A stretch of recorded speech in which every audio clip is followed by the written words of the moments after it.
car on FM 99.9 and AM 1370. Or get them online at 1370wfea.com.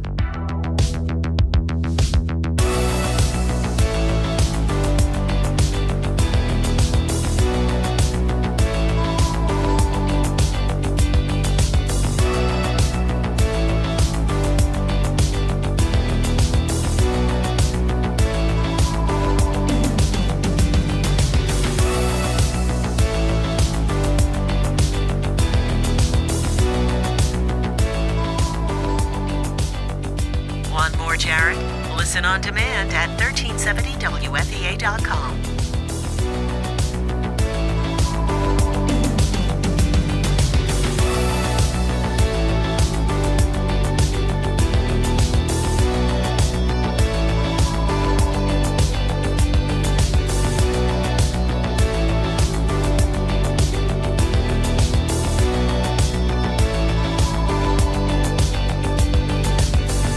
The Jared Goodell Show continues next.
The Jared Goodell Show continues next.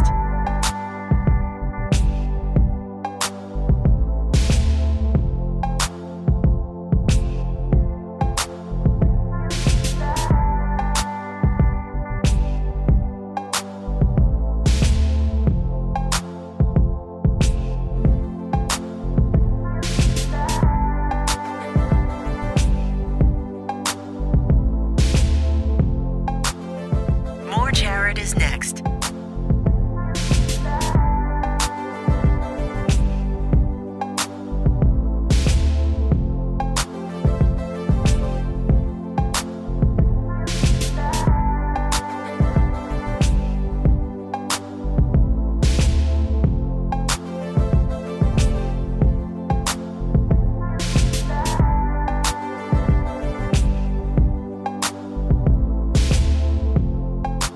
Stick around.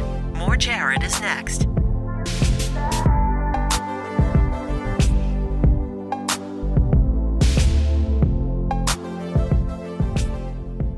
Get Jared in the car on FM 99.9 and AM 1370. Or get him online at 1370wfea.com.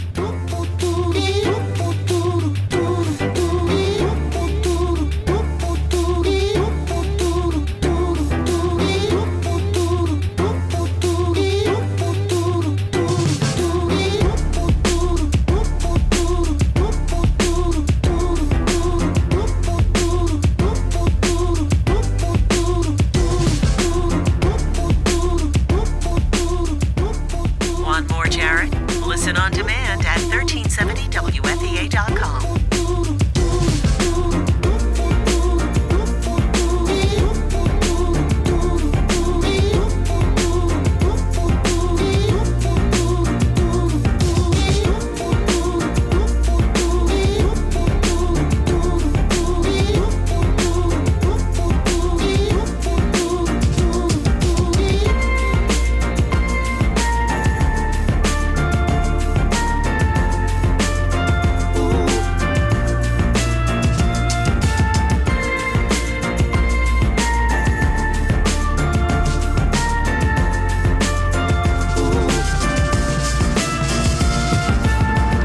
The Jared Goodell Show continues next.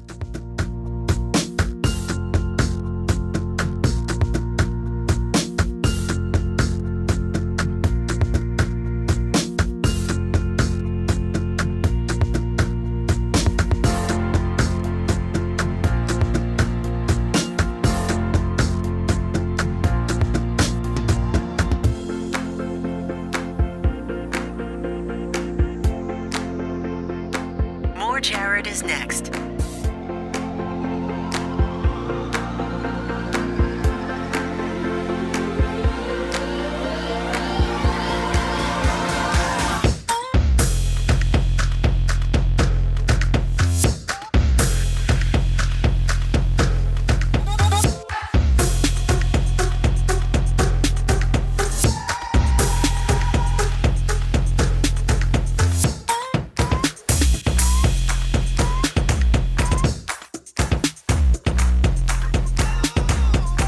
Get Jared in the car on FM 99.9 and AM 1370.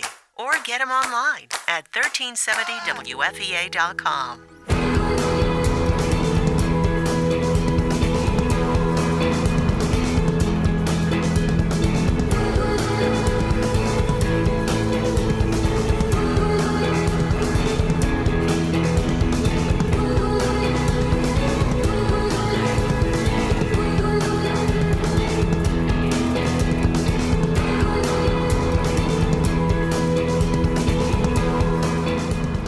Want more Jared? Listen on demand at 1370wfea.com. Stick around. More Jared is next.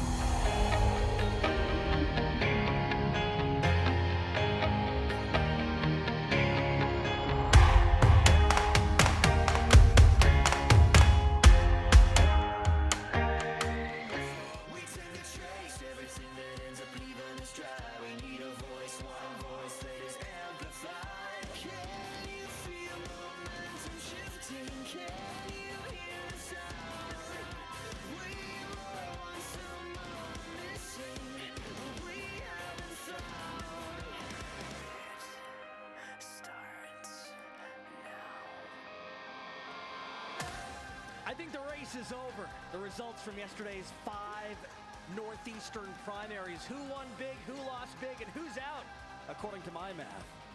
Plus, weed in New Hampshire, medical marijuana in New Hampshire. We'll talk about that this morning. It's Wednesday morning. This is the Jared Goodell Show.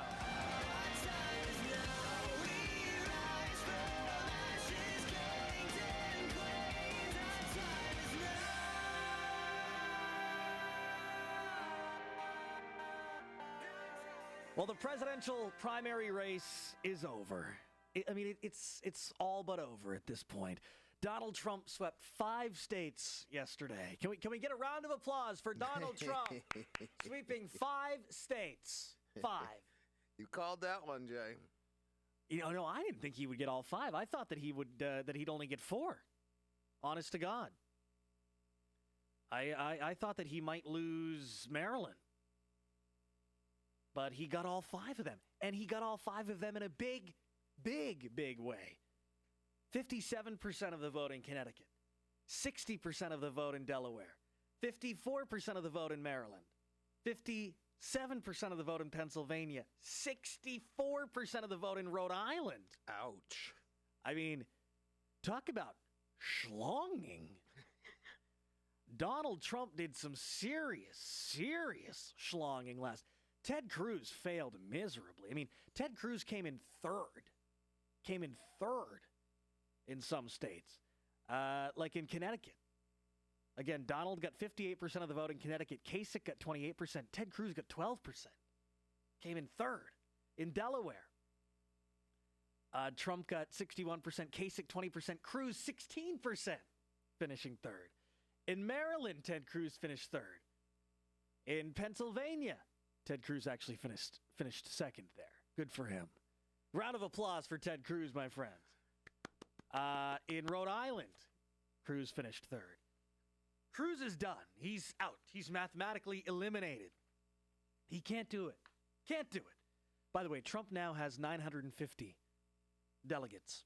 950. And he needs 1,237. When you look forward to some of the races that are still to come, which include the race in Indiana next week on May 3rd. If Donald Trump gets 40 delegates, he'll be all set. Even if Trump gets 0 delegates in Nebraska on May 10th, he'll be okay. As long as he wins a majority of the delegates in West Virginia, Oregon, Washington, California, New Jersey, and New Mexico, and he doesn't even have to win the majority in New Mexico. He'll get more than 1,237 delegates. It's projected that Trump will now get 1,249 delegates and become the Republican Party's nominee in 2016. Are you ready? Are you excited? It looks like the deal is sealed, guys. It looks like everything's all set at this point. May I introduce you to the next president of the United States of America, Mr. Donald J. Trump. Are you ready? I'm ready. I'm so ready. She got schlonged. She lost. She lost. It's really he got schlonged. He lost. Ted Cruz is out. Bernie didn't do so good, though, did he? Well, right. There's the Democrat race, too. I forgot about that one. How did Bernie do in Delaware? Is that what you're asking? Yes. How did Bernie do in Delaware? Well, no, he didn't win. I'm shaking my fist in the air in the producer's booth. Curse you, Hillary Clinton! Hillary got 60% of the vote in Delaware. Bernie got 39%. In Connecticut. How did Bernie do in Connecticut? All right. Well, Hillary got 52% there. Bernie got 47%. At least the race was close. That was close. Right. In Maryland, how did Bernie do? All right. Hillary got 63% there, and Bernie got 33%. Ouch. Yeah. Pennsylvania, how did Bernie do in Pennsylvania? God, the sound of defeat. I know. Hillary. Oh! Hillary got 56% of the Pennsylvania vote. Bernie got 44%. How about Rhode Island? How did Bernie do in Rhode Island? He won. 55%. There's his one state. He got Rhode Island, okay? There you go. It's not helpful. That's how that happens. That's how that worked out.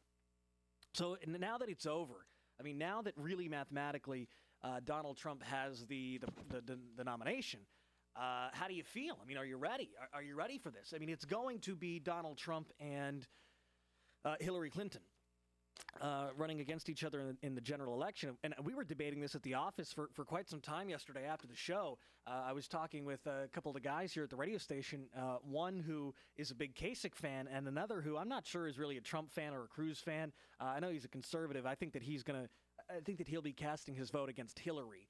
I'm not sure that he's really a pro-Trump guy or a pro-Cruz guy. I just think he's an anti-Hillary guy. Yep. And I think there's a lot of people out there like that. But we were talking about, the race between Hillary and Trump, and the Kasich guy here at the radio station. I don't understand that. I don't know how you can be a conservative and be a fan of John Kasich, but that's a whole other story. We were, discussing and debating the whole notion that Trump can't beat Hillary, which I don't get the logic behind that. I understand that some of the polls are suggesting that Trump gets beaten by Hillary hands down. But first of all, those polls that are saying that are beginning to tighten, and they're virtually neck and neck now. And second of all, I don't believe the polls anyways. I don't believe these national polls. I don't believe it at all. Donald Trump is getting both. Right now, he's getting a huge number of independent voters. He's getting a huge number of Democrat voters. We've seen Democrats fleeing, the Democrat Party in multiple states to vote for Donald Trump in Pennsylvania. And that happened yesterday. 40,000 Democrat voters left the Republican Party. They weren't going to the Democrat Party. They weren't going to the Republican Party to vote for John Kasich or Ted Cruz. They were going to vote for Donald Trump. I think that I know there's more Democrats that hate Hillary than hate Donald Trump. Honest to God. I just don't understand the logic that Hillary beats Donald Trump. I don't get it. I don't get it. And furthermore, do you really think that John Kasich could beat? Do you think that he could beat Hillary Clinton? He can't beat Donald Trump. He's won one state. How do you think that John Kasich can beat Donald Trump. They say that he's the only guy that can do it. Literally one state. He's only won his home state. How the hell can he beat Hillary Clinton? And Ted Cruz has no chance either. So I don't understand the whole argument that that Donald Trump can't beat Hillary. I think it's absolute BS. I don't think it's possible. Whatever. But here we are. I mean, are you ready for it? It's Donald and Hillary. Are you ready for the debate?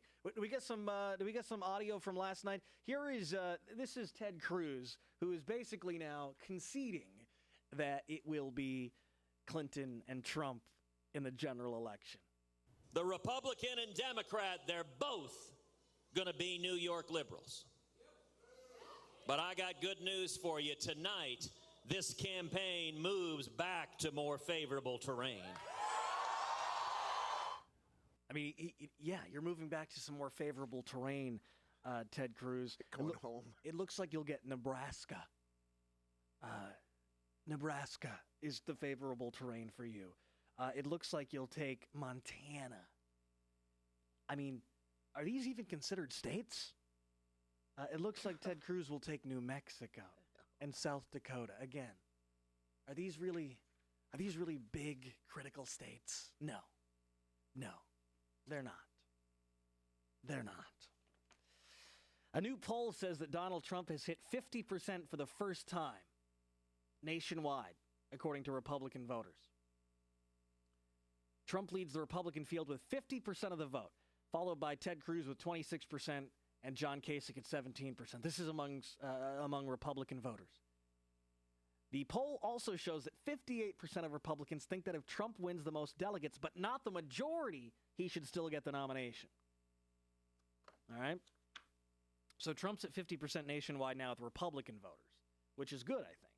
He's making headway there. There's more Republicans who were against him that are now coming around and saying, all right, we got to be for him. But yet there's still two other guys in the race. And those Republican voters who are going for Ted Cruz and John Kasich right now, some of them won't go for Trump, but a lot of them will go for Trump. So I think Trump will be all set. Are you ready for the debates? Are you ready for the debates between Hillary and Donald? That'd be great. Schedule them up. Schedule them up. When the boxer knocks out the other boxer, you don't have to wait around for a decision. So that's what it is, and that's what happened tonight. That's what happened last week in New York, and that's really what's been happening throughout. Donald's encouraging Cruz and Kasich to get out of the race, as they should. Certainly John Kasich should get out. Again, he's got one state. 669-1370. Are you ready for the race? Are you happy that Trump's made it? Are you happy? Mathematically, Trump looks like he's going to reach 1,237, and life will be great. 669-1370 gets you on the air. After the break, what role millennials will play in this election? After all, millennials have overtaken baby boomers as the nation's largest generation. But will millennials vote Republican? What a new poll suggests. We'll talk about that after the break. I'm Jared Goodell, WFEA. Good morning.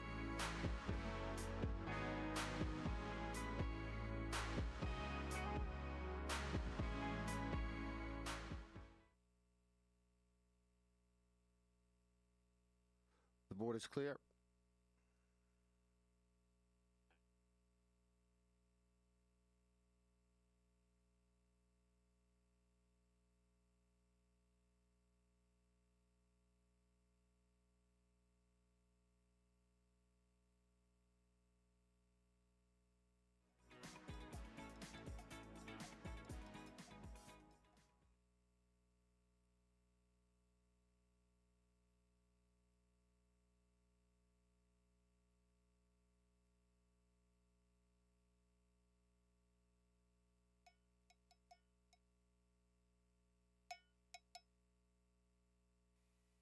Well, I think the only card she has is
30 seconds out.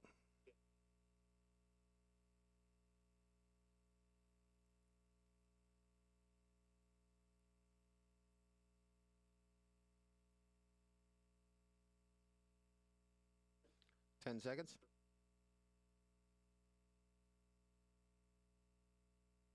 Stream audio.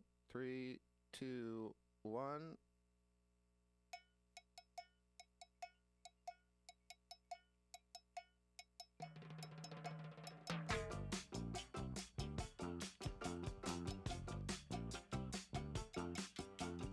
All my friends know the low rider. The low rider is a little higher. Oh, 1, 2, 3, 4. The media is going to say Donald Trump is the Republican nominee. If you find yourself wondering why the media is so eager to have Donald as the Republican nominee, Yeah, go ahead. Go ahead, Ted. That's where it ends. He didn't really finish the thought.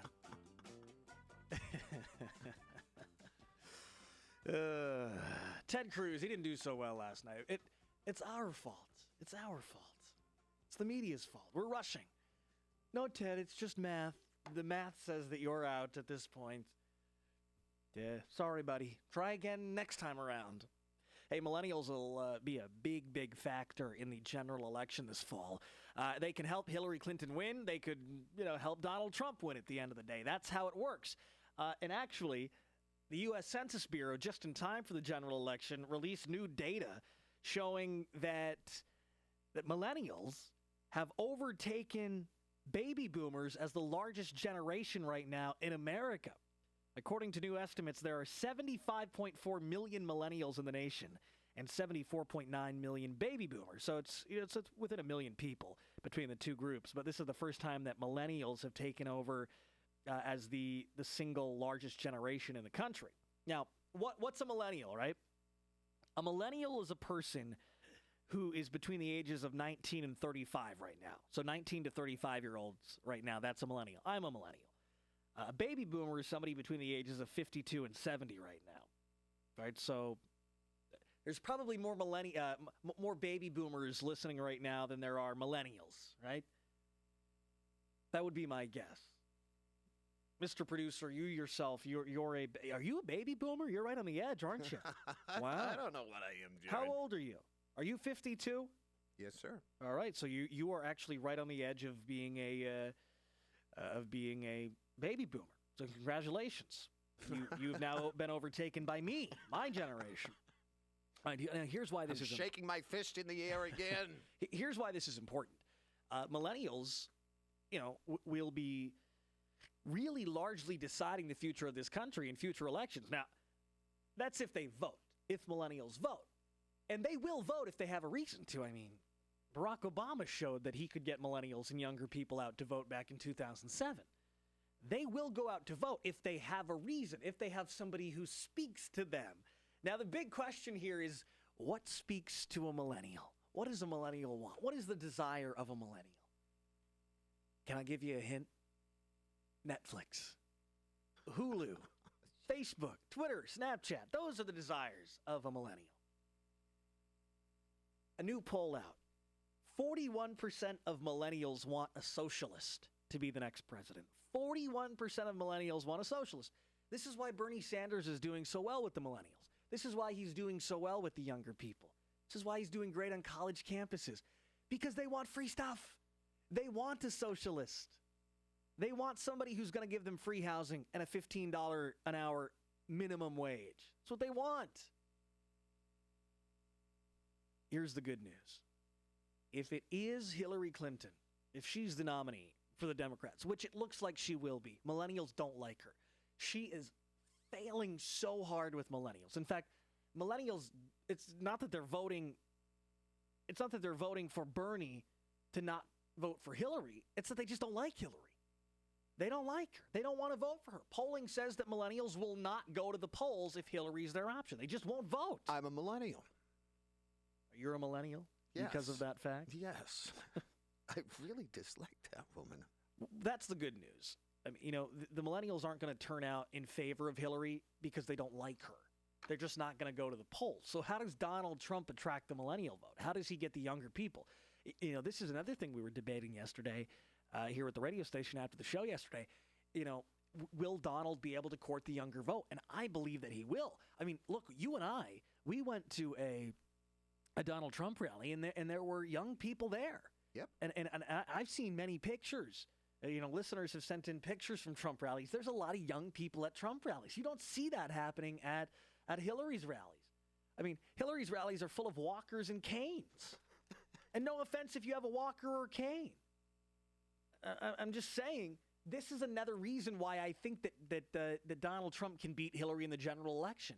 She is catering to people who might be dead before November, and Donald Trump actually is catering to people who are a little younger.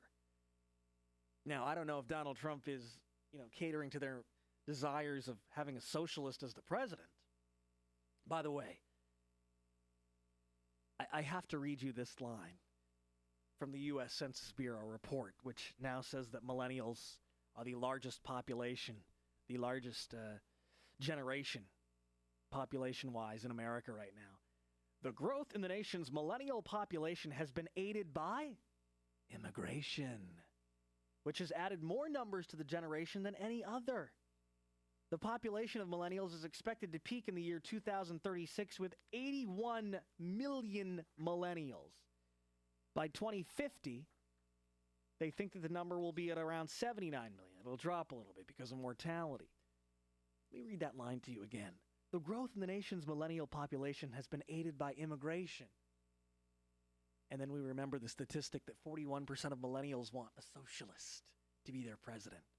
The reason why the millennial population is growing is because they're coming into our country illegally. They're coming to our country. They're not being born here. They're coming here. And wouldn't you know it, they want free stuff when they get here. This is what you have to watch out for, my friends. This is what you have to watch out for. This is why we need Donald Trump to be our president, to change the expectations of the millennials, to put work ethic into their minds. That's what we need. That's what we need. 669-1370. Donald Trump sweeping big yesterday in Connecticut, Delaware, Maryland, Pennsylvania, and Rhode Island. He won all three states by more than 50%. Jennifer Horn, the chairwoman of the New Hampshire Republican Party, will join us after the break. What is the establishment's take on Donald Trump? We'll talk to her next. I'm Jared Goodell, WFEA. Good morning.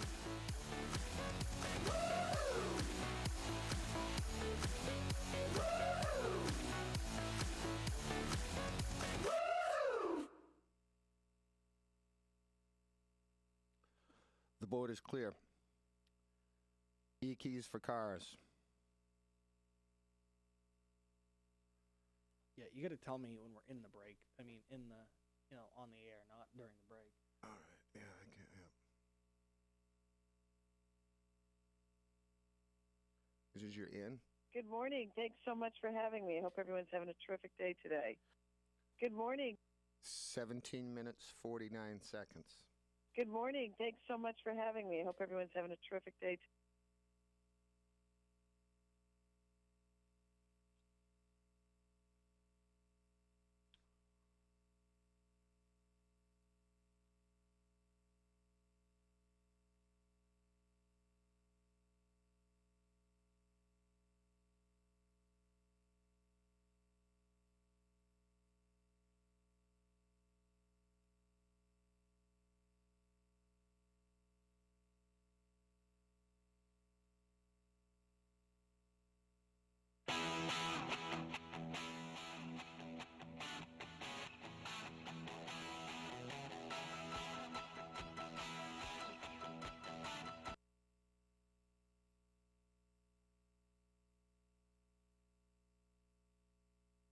Listen to this one. The next generation of talk radio has arrived. They told me that a job in talk radio would be hard. And then Donald Trump came along. It's disgusting. Do you want that for your president? I don't think so. First of all, because I eat like a child, you know. Yeah, I'll have chicken fingers and shots of milk, please. Now that we've gotten the boring statistics out of the way, Let's get into the fun stuff. apparently Barack is not the only criminal in the White House. The Jared Goodell Show, weekday mornings on 99.9 FM and 1370. WFEA. Is it working? Yeah, I just worry that some of the music is a little loud, and It's still rough. It's way overcompressed. yeah, and the filter will get the filtered voice of mine will get lost. You got to remember the medium, AM medium.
$30 seconds.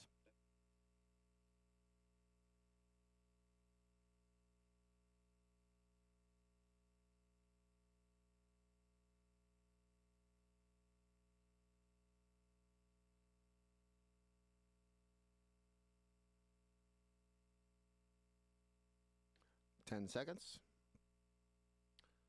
Audio stream, E keys for cars. 3, 2, 1.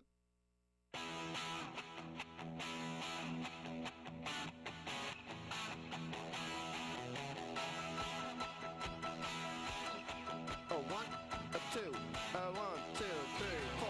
Hey, what is it? God, it's so light out. It's a Wednesday morning in April, and it was light out at 5 this morning. It's crazy. Even Mother Nature's happy that Donald Trump has mathematically secured the nomination. She's waking up early this morning. Look at that. Donald Trump took down the win in Connecticut, Delaware, Maryland, Pennsylvania, and Rhode Island last night. He swept. He swept the wins. And by the way, he got more than 50% in every state. Ted Cruz is mathematically done at this point. Mathematically, when you look at when you look at what will likely happen, giving Ted Cruz a few wins in a couple states, and giving him some close wins and all that jazz, it looks like that Donald will get 1,249 delegates when it's all said and done, which is more than enough to secure the nomination. 1,249. He needs 1,237. So it looks like Donald will secure the nomination. He'll be the Republican nominee. Hillary won 4 out of 5 last night, so it looks like she will also, she's within like 100 or 200 delegates now of securing the nomination, so she's all set as well. So it's Donald and Hillary for the general election. Are you ready? Keys. Are you ready, my friends? Here I'm it ready. comes. This half hour of the Jared Goodell Show brought to you by eKeys for Cars. They're the car key specialists. You can find them online at ekeys4cars.com. Joining us now on the Jared Goodell Show on the phone line, Jennifer Horn. She's the chairwoman of the New Hampshire GOP to talk about the state of the race at this point. Good morning, Jennifer. How are you? Good morning. Thanks so much for having me. I hope everyone's having a terrific day today. Thanks for coming on. Let's dig right into what has been going on for the past 8 months or so as the primary. Presidential primary season has been, moving forward, and as more and more primaries have happened, as candidates moved through the state of New Hampshire in primary, we had the primary here. This has certainly been a wild election cycle, Jennifer. Let's call it exciting. How's that? Let's call it exciting instead of wild. It really has been very unusual, historic, honestly, in many ways. But I say this to other people all the time. I think there's a lot of good that comes out of this. Democracy isn't always tidy. It's not always neat and tidy. Sometimes it's a little messy. Sometimes it colors outside the lines a little bit. But what we've seen unfold over the last 8 months, 6 months, is that people across the country have made it very clear that they're looking for a change. They're looking for something different. They want a better America for their families and for their neighbors. And on the Republican side, we've really engaged in that debate very openly, very enthusiastically. And while I think some folks maybe have found it difficult, I don't think it's all bad. And I'm confident that we're going to have good results out of this, and that Republicans are going to offer the country the new leadership that they're looking for. Jennifer, you mentioned democracy sometimes, colors outside the lines, and you also mentioned that American voters, it seems, want change. They want something different. I believe that that's why Donald Trump is doing so well in right now on the GOP side, because he represents. He's anti-establishment. He's the anti-establishment guy. He's always talking about how bad the establishment is, and I think a lot of voters they like that because they're not happy with the establishment. You're the chairwoman of the New Hampshire GOP party. Some might say because of your position, you are a member of the establishment. Do you think that the allegations that Donald Trump has made recently that the system is rigged, that the GOP's system is rigged, do you think those accusations are fair and true? Well, honestly, no, of course I don't. First of all, the establishment, the phrase "the establishment" has really been bandied about in this cycle in a way like it's never been before.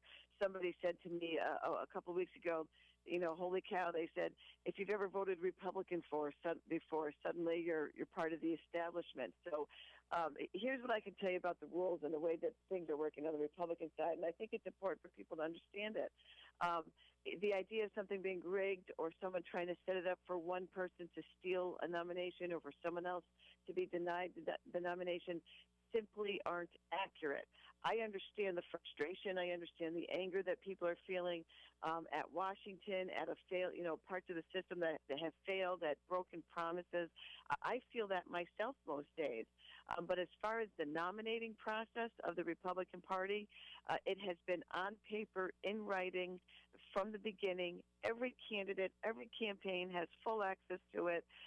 Every campaign was briefed on it, with the RNC at the beginning of October. And the thing that people need to realize is you can't steal the nomination. This idea of backroom deals or the establishment picking their candidate, it can't happen. 1,237 delegates or more are required to win the nomination, and the first person who reaches that number gets the nomination. You know, it's majority vote. Everything that happens at the Republican convention, passing the platform, passing the rules, electing a presidential nominee, electing a vice presidential nominee, is all done by majority vote of the delegates. Nothing else. You know, there's no other way to achieve it. You know, and I think that's a good thing. I think it's a good process that assures that whoever a nominee is, the majority or more of the party is going to be behind that person. So, Jennifer Horn, are you telling us this morning that if Donald Trump or any other candidate receives 1,237 delegates, that once that number is reached, that person secures a nomination? There will be no second ballot. There will be no third ballot. They will get the nomination. At 1,237, you are the nominee. And people have to remember the RNC exists for the purpose of getting Republicans elected to the White House. They also offer, support and ground game support in targeted states, especially for U.S. Senate races this year. It's very important that we hold the U.S. Senate. Once we have a nominee, the RNC's focus goes entirely into that candidate. It's what they exist for. It's what we've spent 4 years planning for, raising money for, hiring field staff for. I think that there's a lot of passion and a lot of emotion out there this year, and that's good. That's a good thing to bring that to our party, to have that kind of energy. We've seen something like 5.5 million more Americans have voted in the Republican primary than in the Democratic primary this year. That's a great thing for our party. That's a sign of where people's interest is, and where they're a good indication of where they're more likely to vote in the fall. We need to build on that and embrace it and make it part of what we're doing here. But it's just, I understand the concern that people have. It's not possible to steal the nomination. Well, let's it's all done in the open, and it's all done as per the rules that have been laid out long before we knew who was going to be in the race at this time. Well, let's talk about why people have that concern. Jennifer Horn is with us. She's the chairwoman of the New Hampshire GOP party. Let's talk about, why people have gotten to the point where they are concerned and feel like the system might be rigged or nervous that there might be a backroom deal. We've seen in states, like out in Colorado, where there was the voters didn't get a chance to go out and have their voice heard. Instead, the GOP convention happened, and a decision was made for the people in that state of Colorado on who their delegates would be supporting. Up in Maine over the weekend, the voters had caucused there earlier in the year, and they decided that Donald Trump should get 9 delegates, that Ted Cruz should get 12 delegates, and that John Kasich could get 2. At the convention up in Maine, the party voted otherwise. They said that Donald Trump should get 2 and that Ted Cruz should get 19. So, there are reasons why I think people are nervous that the system is rigged, because there's some indicators that make it appear that it's rigged. Right. Well, first, I think I would need to check to confirm that I understand it correctly. I don't think you have it exactly right in Maine. There are, and what people, and so let me look into that and get an email back to you. Okay. When a state has every state has what we call a Rule 16 filing that was due to the RNC by October 1st, and in that filing you laid out exactly how your state would function. Would you have a caucus, or would you have a primary, or would you have a convention? How would your delegates be chosen? How would your delegates be allocated? And again, all of that was in writing October 1st. It was confirmed. It was finished, and that's how every state has unfolded. You use Colorado as an example. Colorado executed their plan almost exactly the way it's been done since the 1960s. This is not a new thing that happened in Colorado. This is not somebody coming in and saying, "Oh, look, somebody's at the top of the pack that we don't like. Let's change the rules or do it differently and try to pull the rug out from under them." This is the way Colorado has chosen their delegates since the 1960s. At the Republican Party, we give through the RNC rules, every state has a significant amount of say over how their state executes these plans and what plan they use. You don't want North Dakota coming into New Hampshire and telling us how to do it, and Colorado doesn't want New Hampshire going in there telling them how to do it. But the Colorado plan, there's nothing different about it. They talk about a presidential preference poll in Colorado. That's essentially a straw poll, like the old Iowa straw poll. It had no influence. It had no significance over how anything was done. And the other thing, Jared, especially here in New Hampshire, for folks who realize, we say convention in New Hampshire, and we think of 507 or 700 or so delegates, getting together to talk about our platform and vote on platform changes. In states like Colorado, their convention is thousands of Republicans and coming together to execute a significant number of party business items, including choosing their delegates for the national convention. So it's really important for people who care about these details from state to state to do their research. It's all online. It's all available through the GOP, the RNC, how each state does it. And all I can tell folks is, to look at it, do their research. I've followed it as closely as it possibly can.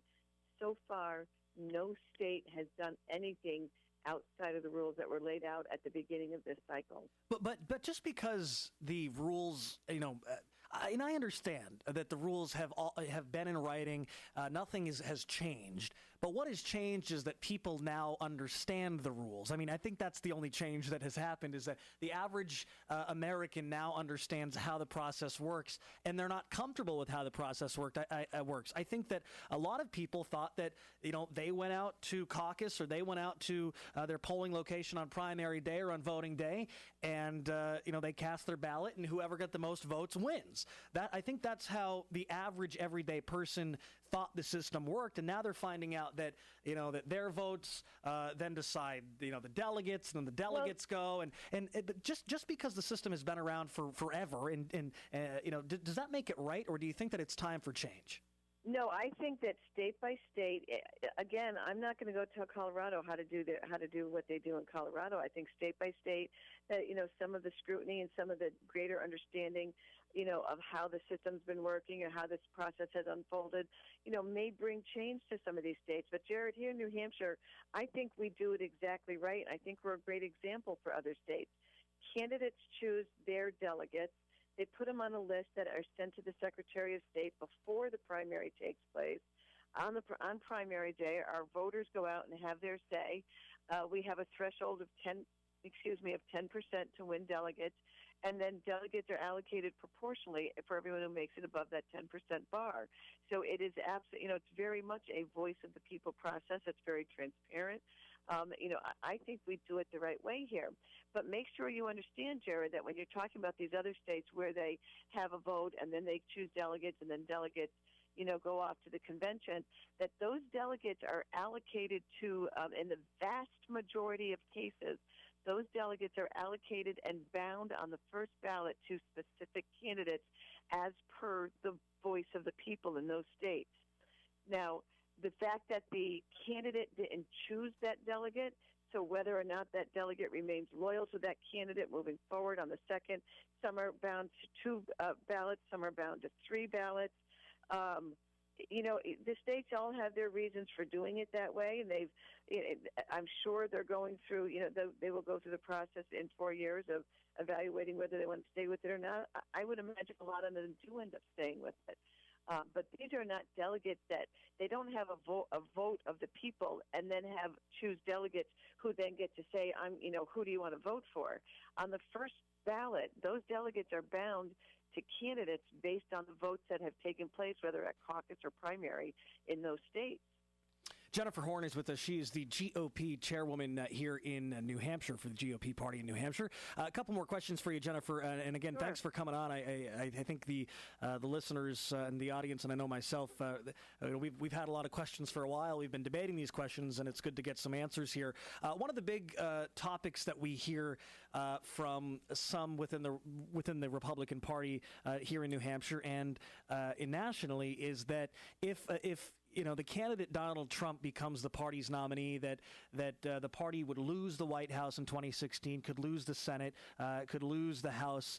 Do you believe personally that that Donald Trump would spell out the end of the party for the next 4 years? Look, I've seen the same polls everybody else is seeing, and that's what they're referring to when they talk about that. What are the polls?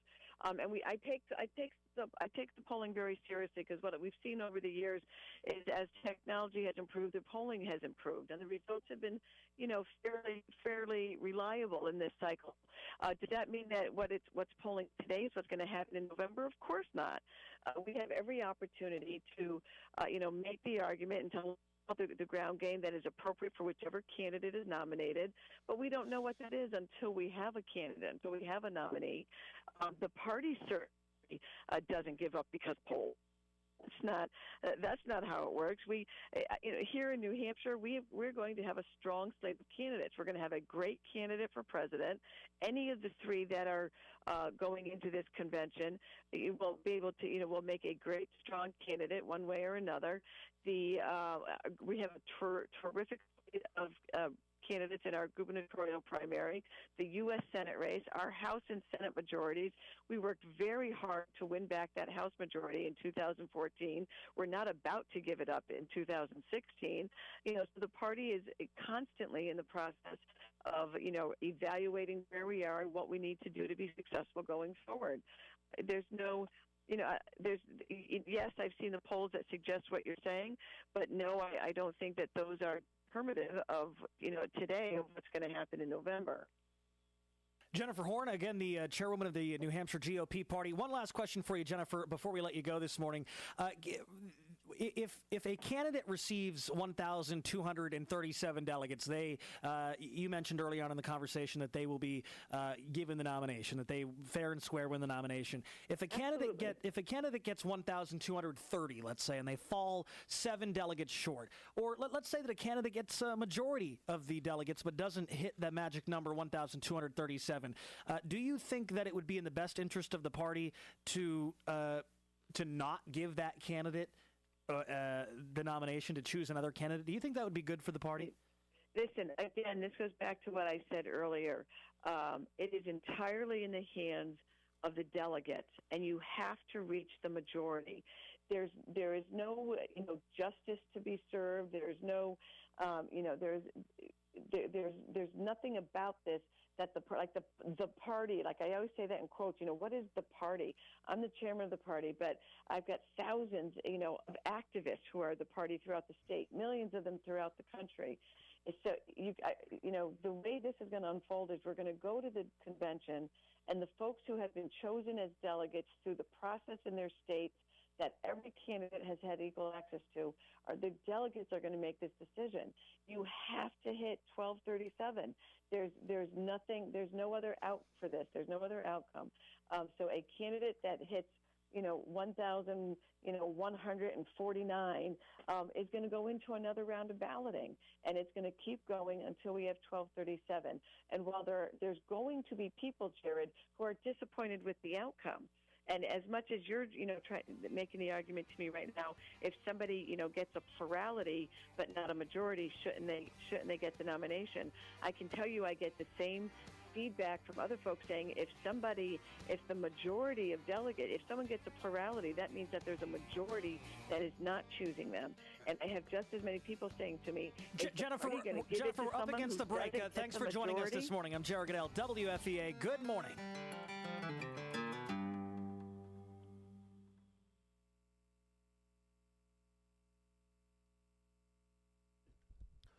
The board is clear.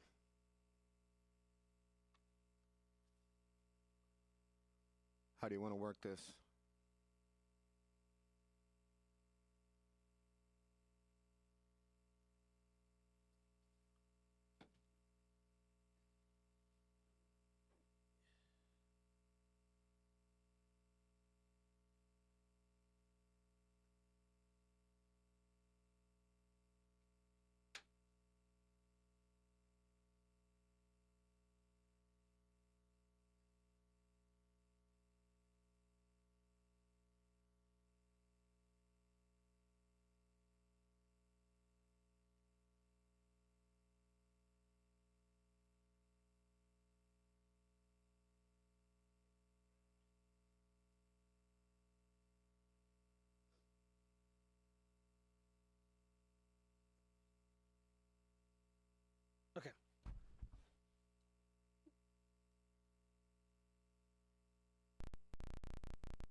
Getting close?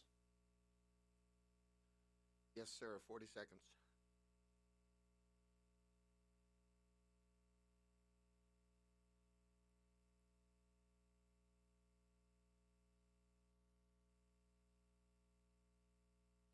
Seconds.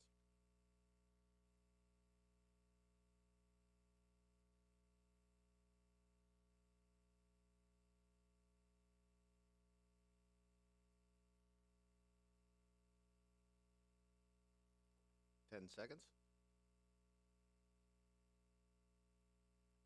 Stream audio. 3, 2, 1.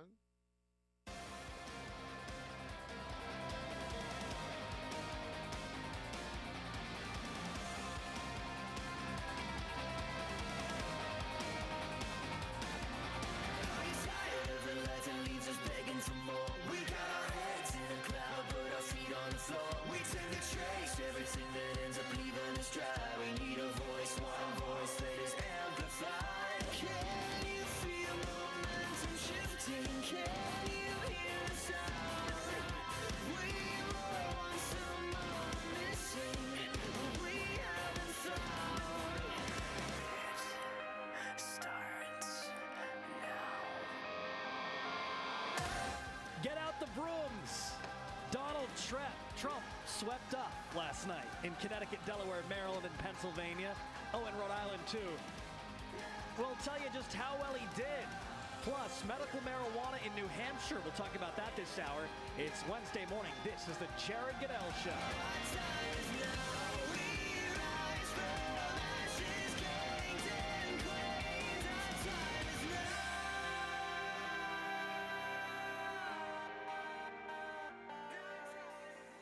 It's all over. Donald Trump is now the presumptive nominee. I consider myself the presumptive nominee, absolutely. I mean, I feel well. Honestly, Senator Cruz and Governor Kasich should really get out of this. They have no bad. The audio's a little rough, but Donald Trump just said there that he is the presumptive nominee. He's presuming himself the nominee, and that Ted Cruz and John Kasich should get out of the race. You think John Kasich will drop out now? I mean, how many states now? Is it 46 states now that have voted, and John Kasich has 1? Do you think John Kasich will get out yet? I think he will. I don't think he will. I think I think John Kasich will stay until the end. We should place a bet on this. Will John Kasich dump out of the race now that he's lost another 5 states? Actually, John Kasich came closer to winning last night than even Ted Cruz did. In 4 out of the 5 states, John Kasich came second. Ted Cruz was third. Maybe he will try and hang on, you know. I think that he will. I think John Kasich actually believes that at the convention it'll go to a second or third ballot and he'll be the choice. And if Donald Trump wasn't going to secure enough delegates, 1,237, I think that John Kasich would have a chance to get the nomination because he's the establishment guy. But according to the numbers, when you critically look at the numbers at this point, it does not appear that the convention will go to a second or third ballot. It looks like Donald Trump will secure 1,237 delegates. And that's assuming that he doesn't win the rest of the states. Still left to vote: Indiana, Nebraska, West Virginia, Oregon, Washington, Montana, California, New Jersey, New Mexico, and South Dakota. Now, if you give Ted Cruz 3 of those states complete wins, meaning Trump doesn't get any delegates, if you give him 3 of those states, Cruz 3 of those states, Trump still secures enough delegates. And it does look like Ted Cruz will take South Dakota, Montana, and West Virginia. Nebraska. So it appears that even with Ted Cruz taking those states, and even with Donald Trump not winning the entirety of the remaining delegates in the other states, Donald Trump still secures more than 1,237 delegates. The math at this point is looking great for Donald. And it's looking fantastic because he did so well last night. They didn't expect that he was going to do this well last night. In Connecticut, he won. He got 57.7% of the vote there. In Delaware, he got 60.8% of the vote. In Maryland, he got 54.4% of the vote. In Pennsylvania, 56.7%. And Rhode Island, a whopping 63.8%. I mean, the guy got more than 50% in every state last night. He sweat up. He's doing better than everyone expected. Remember when Donald was going to be out, a month after he announced? I know. Remember how Donald was going to be out by Halloween? Remember how he was going to be out by Thanksgiving, and then Christmas, and then New Year's, and then he'll be out by New Hampshire, and so on and so forth. And remember when Donald Trump's polling numbers were in the 20s, and he had hit his glass ceiling? And remember when he got into the 30s, and he had hit his ceiling? And the 40s, and he hit his ceiling? And now a new national poll has him at 50%. What is Donald Trump's ceiling now? What is this his ceiling? Is 50% his ceiling?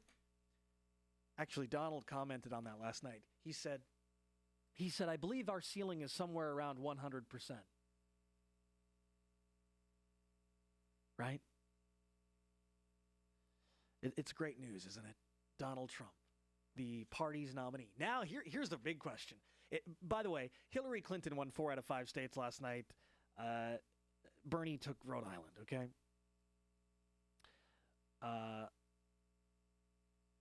Here's the big question.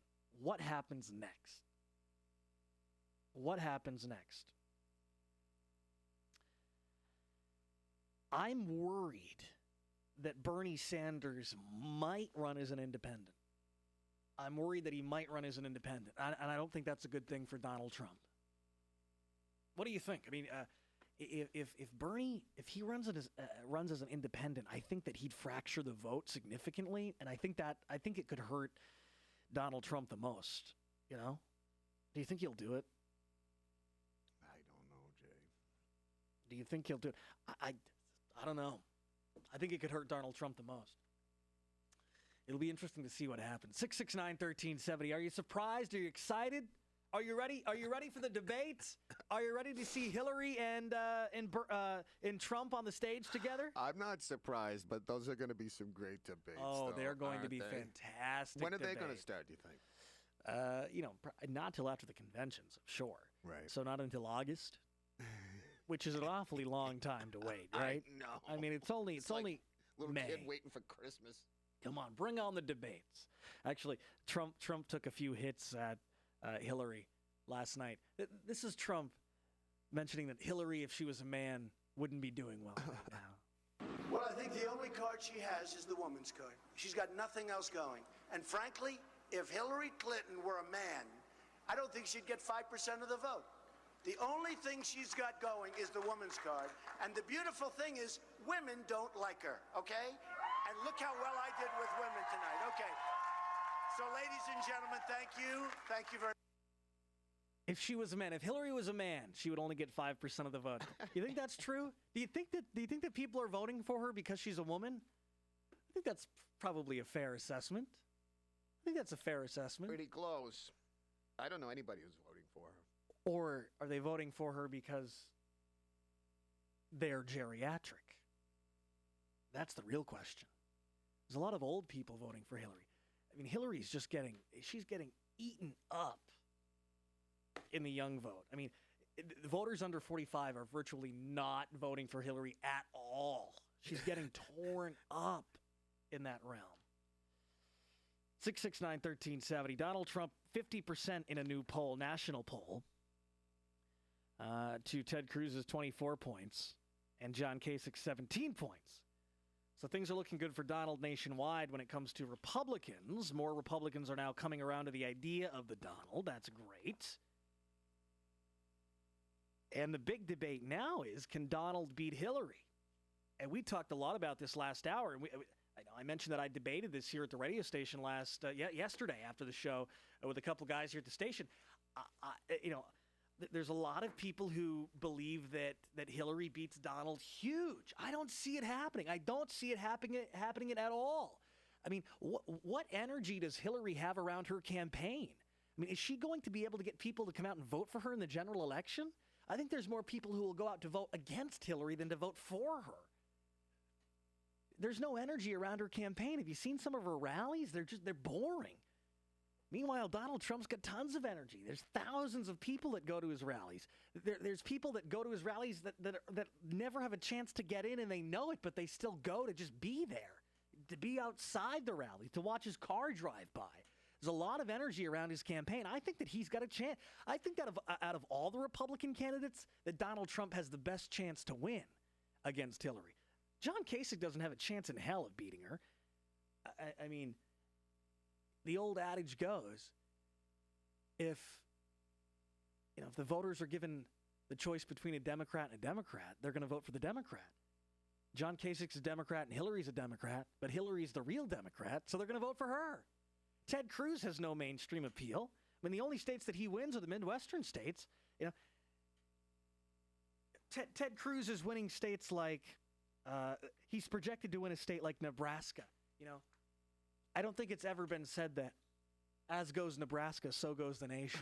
It's never been said. Ted Cruz is projected to win the state of West Virginia. Sorry, not of West Virginia. He's been projected to win South Dakota. I don't think that it's ever been said that as goes South Dakota, so goes the nation. I don't see it. I don't see it.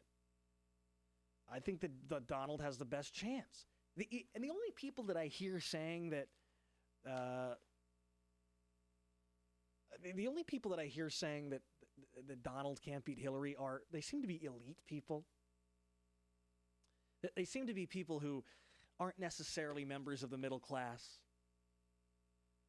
They're more elite people. I'm not saying party elite. I'm just saying they make more money. They might be a little high, more educated. You know what I mean? And they say, well, Donald can't beat Hillary. I think they're underestimating. The middle class support that Donald has. I've been to his rallies. I've seen it. I've talked to his supporters. I've seen it. They love the guy. And then there's those that are worried. And again, we had this debate yesterday. There's those people that are worried that Donald will, that he won't be able to get anything done because he's not going to have Congress on his side. He won't have the Senate on his side. He won't have the House on his side. Of course he won't. Of course he won't have the Senate or the House on his side at the beginning. But neither did Reagan. And at the end, Reagan was getting more done than the last few presidents combined got done. The thing about Donald is he's a leader. That's what we need. We don't need somebody who knows everything about foreign policy. We don't need somebody to go in there who knows everything about economics. We don't need a genius. What we need is a leader. We need somebody smart enough to say, I don't know all of these things, but this guy over here knows a lot about foreign policy, and this guy over here has really good economic credentials, and this guy over here has really good defense credentials. I'm gonna select these people, and I'm going to hold them accountable. I'm gonna make sure that they get things done in the best interest of the country, and that's a leader. A leader doesn't do everything himself. He doesn't have the answers. He doesn't have the plans. He has the ability to find talented people, to manage them, to hold them accountable, and to make sure that they're getting it done, getting the job done. I think that's what Donald will do. So I'm not worried that when you go to Donald Trump's website, there's no policy there. I'm not worried that the guy doesn't talk a lot about policy. I'm not worried about that because I know he's a good leader, or he wouldn't be such a successful guy today. There's a reason why he's number one in the polls. There's a reason why he's got a net worth of $10 billion. It's because he knows how to lead. He knows how to get people behind him. He'll do it in Washington like we've never seen before. 669-1370. We'll talk more about this after the break. Donald Trump sweeping yesterday in Connecticut, Delaware, Maryland, Pennsylvania, and Rhode Island with more than 50% of the vote in all 5 states. It's now Hillary and the Donald. The general election ticket is all but here. Are you ready for it? 669-1370. That's the number that gets you on the air. I'm Jared Goodell, WFEA. Good morning.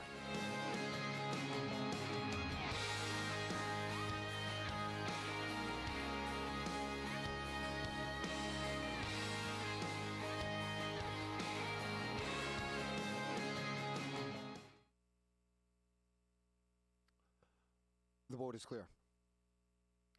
Yeah, that YouTube, let me check that now.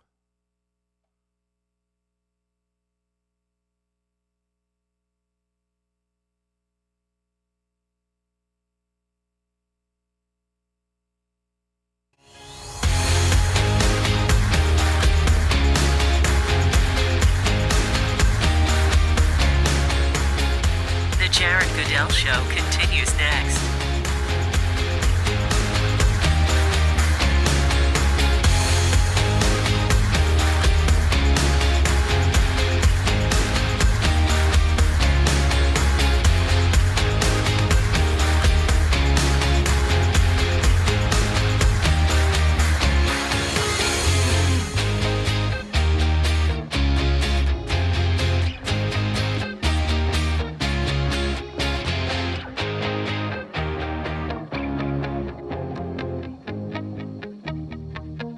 More Jared is next.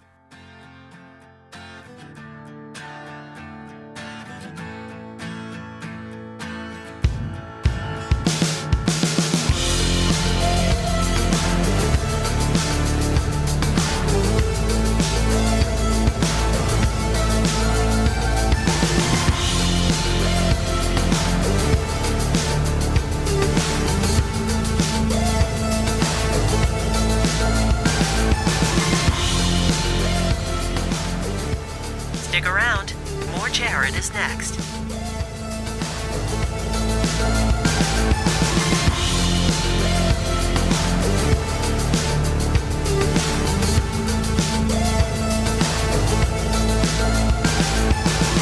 Get Jared in the car on FM 99.9 and AM 1370.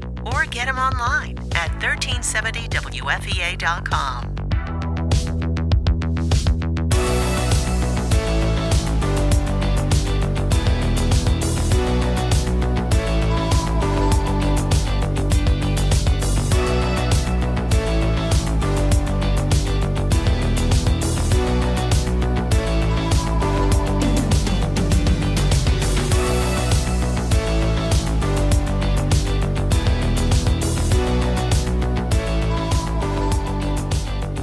Want more Jared?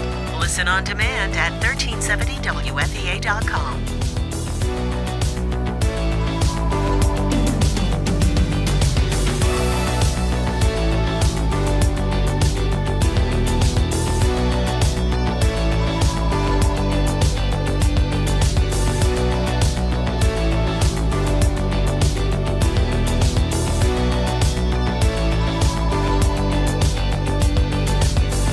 The Jared Goodell Show continues next.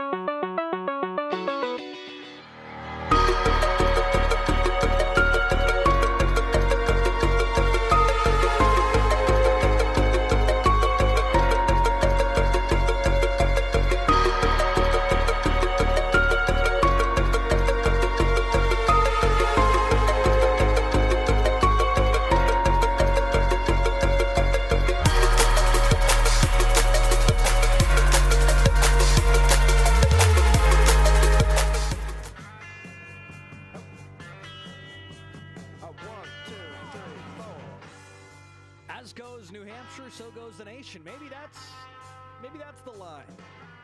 Donald won here, and he's winning the nation. Although Bernie Sanders won here, and he's not doing so well now, is he? That's the deal. So it'll be interesting to see how things play out. It'll be interesting to see how things pan out. You know what they need? They need a.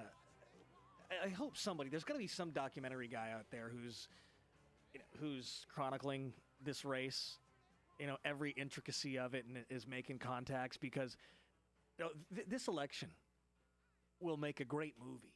It'll make a great documentary. I mean, just think of all of the things that have happened, all of the sound bites, all of the craziness that has happened. I mean, just think of it. I mean, I'm just thinking about things right now. Remember when, just about a month or a half ago, when Chris Christie was standing behind Donald Trump, staring off into the distance. I mean, remember that? Recently, Hillary Clinton saying, that she carries hot sauce around in her purse. Hillary's coughing fits. I mean, all of these things would just make a great movie, a Netflix original series. I mean, think about it. We've got to start putting a compilation together. That way, the day after the general election, we can remember what the last 18 months were like. I've been saving all the audio clips. Yeah.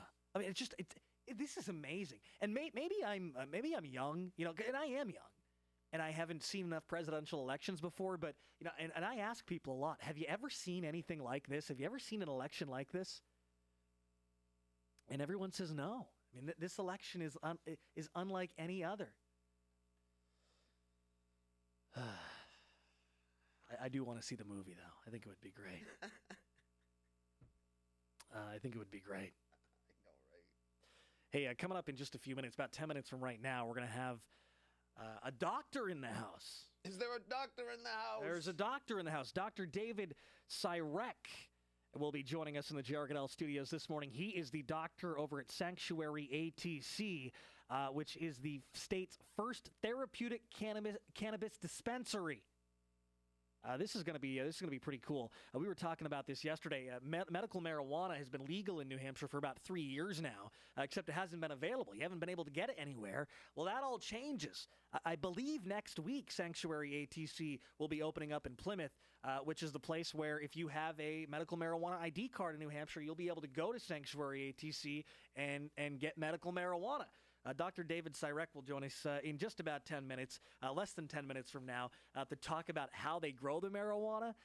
Remember yesterday, I was telling you that he said in an article, in an interview with the union leader, that they use, they play Bach music for the plants because it helps them grow better. I got to get the science behind that from Dr. David Syrek. And is that scientific, or is this just a hunch that marijuana plants grow better? Plus, all of the options that you'll have if you have a medical marijuana ID card. In some other states, there's all kinds of ways that you can ingest the medical marijuana through bars of chocolate, in mints and lozenges and fruit snacks, lollipops, cookies, gummies. Tea bags, even teriyaki sauce, salad dressing, all these ways that in other states, like in California, they sell these medical marijuana edibles. Are they going to be available here in New Hampshire? I wonder what those taste like, What, the medical marijuana gummy bears? Yeah, I mean, I don't know. And has it been medically proven yet that medical marijuana, works? I mean, certainly people have said that they feel better. People who are in pain or who have cancer, they say that they feel better after they... Well, isn't that proof that it works? I don't know. I mean, I don't know if it's proof. I don't know if the science is there yet, but we'll ask Dr. David Syrek. I mean, if you can get somebody going on some natural herbs or weeds as opposed to the pharmaceutical industry, I think that's a win right there, Jared. Yeah, I think you're right. But we got to be careful with it. And how much does it cost, too? How much is, if you want to get a bag of medical marijuana gummy bears, how much does that cost? We'll talk to Dr. David Syrek next. This is going to be a very interesting conversation. If you have questions for him, too, like how you can get a medical marijuana ID card, 669-1370, that's the number that gets you on the air. Your questions for Dr. David Syrek, we'll get to him right after the break. And I got to ask him what he thinks about the state of Maine, considering medical marijuana as the treatment for heroin addicts. True story. I'll ask him what he thinks about that. This will be an interesting conversation. 669-1370 if you have a question for the doctor. I'm Jared Goodell, WFEA. Good morning.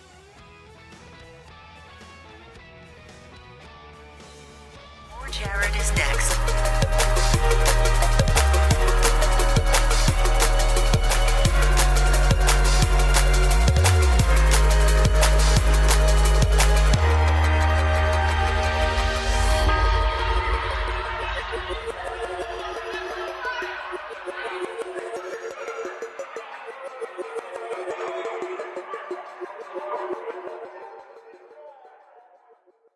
The Jared Goodell Show continues next.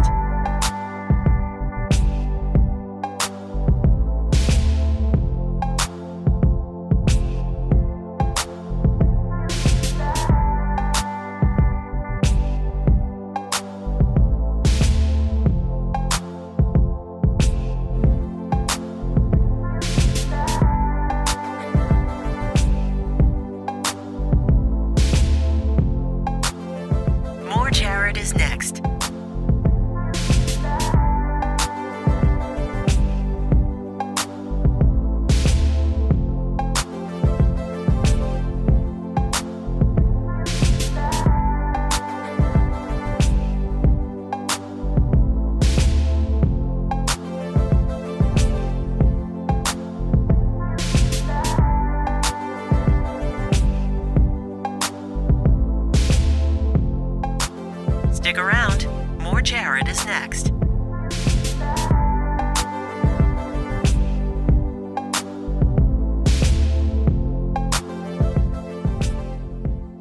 Get Jared in the car on FM 99.9 and AM 1370.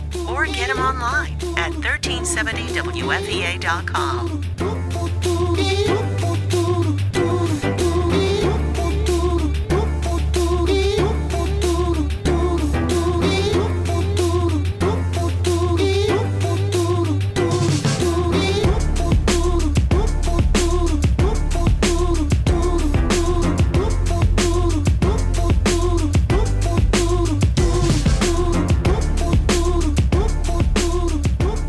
Want more Jared?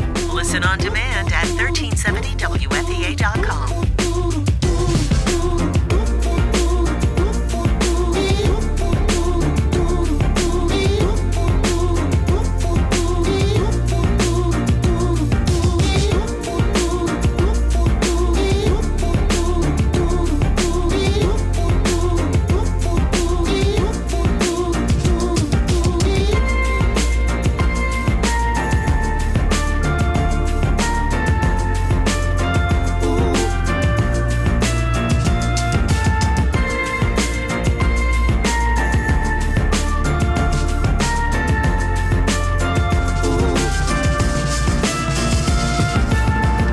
The Jared Goodell Show continues next.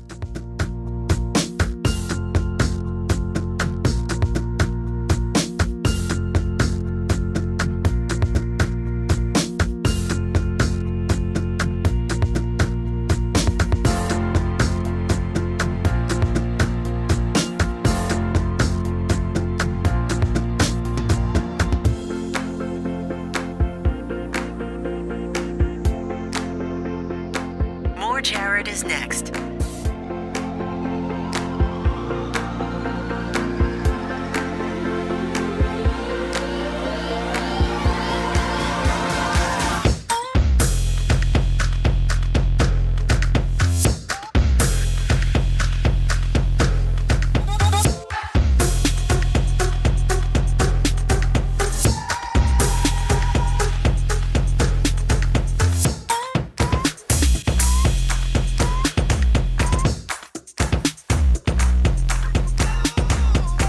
Get Jared in the car on FM 99.9 and AM 1370. Or get him online at 1370WFEA.com.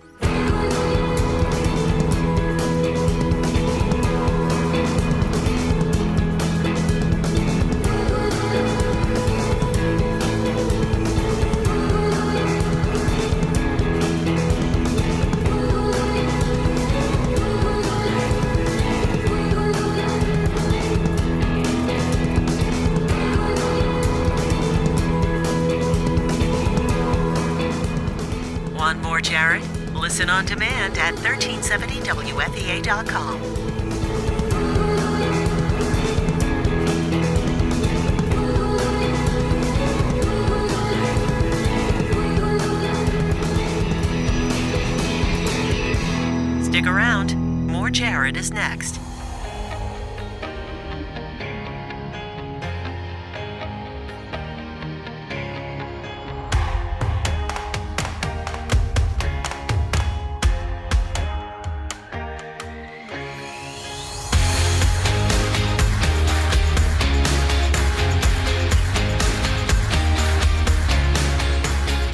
The Jared Goodell Show continues next.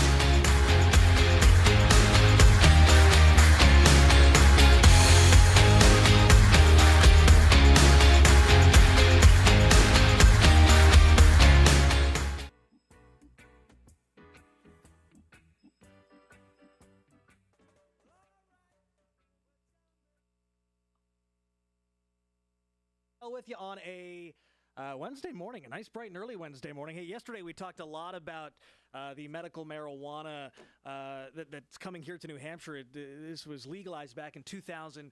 back in 2013 now, but nobody's yet been able to use medical marijuana because it hasn't been available in the state. But that's all changing.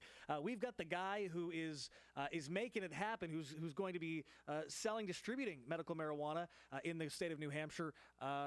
We've got him here. We're going to talk to him in just a minute. Deb Davidson is standing by. Deb, you said that we've got a serious accident. Yes, we do. It's on 101 in Milford. Now, it's closed in both directions, both eastbound and westbound. The first reports are that it's a serious head-on collision. And right now on the eastbound side, you're looking at traffic backed up for about 3 miles, and it's backed up almost as much on the westbound side. So detour if possible. They are not going to even let you through that stretch. All right, Deb Davidson, thanks for that update. Keep us updated as the morning goes on. Steer clear of that accident this morning as you head out onto the roadways of New Hampshire. As I mentioned, sitting in the Jared Also studio this morning, Dr. David Cyrek. He is the medical director at Sanctuary ATC, which is ATC stands for Alternative Treatment Center, which is basically, let's make it make sense, Dr. David Cyrek. It is the medical marijuana facility, the only one right now in the state. That is true, correct. The one that will be opening first, correct. Right. Well, when are you opening? We're opening, we have our cultivation site in Rochester, and we're opening a dispensary, the retail store where patients will actually come in and actually, buy the product for whatever disorder they have to help them with their disorder. Right. Let's go back to why medical marijuana, or when it became a thing here in New Hampshire. Back in the summer of 2013, the legislature passed the bill that would make medical marijuana legal here in the state. Governor Maggie Hassan signed that bill, but just because the bill was signed didn't mean that people were using medical marijuana in the state, because there wasn't an avenue, there wasn't the rules weren't in place for them to get that. What agency is overseeing the distribution of medical marijuana in the state? What state agency? So the Department of Health and Human Services. Okay. They're the ones who wrote the regulations for basically it's called the RFA. The request for application was put in by the state, and we put an application in along with 14 other applicants, and we were awarded a dispensary in Zone 4, which is the northern tier of the state. That's why our dispensary is in Plymouth, New Hampshire. And the other two groups, Temescal and Prime, were awarded their dispensaries in the southern tier of the state. Right. Now, you spent a lot of your career as a pathologist. You're a New Hampshire board-certified pathologist. Mm-hmm.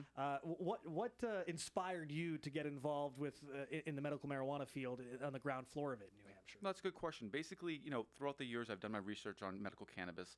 And just personally, I've seen how cannabis can really help people with debilitating disorders, pain, osteoarthritis, Crohn's disease. In my own personal life, friends who have had diseases that cannabis has helped with, family members who have had diseases that cannabis has helped with. So it really spurred me on to do some investigation and look at a lot of peer-reviewed articles. And I really do believe that this is not a placebo effect. It's not a sugar pill effect. Cannabis really does help people. It's helped people for over 3,000 years throughout the centuries of human suffering.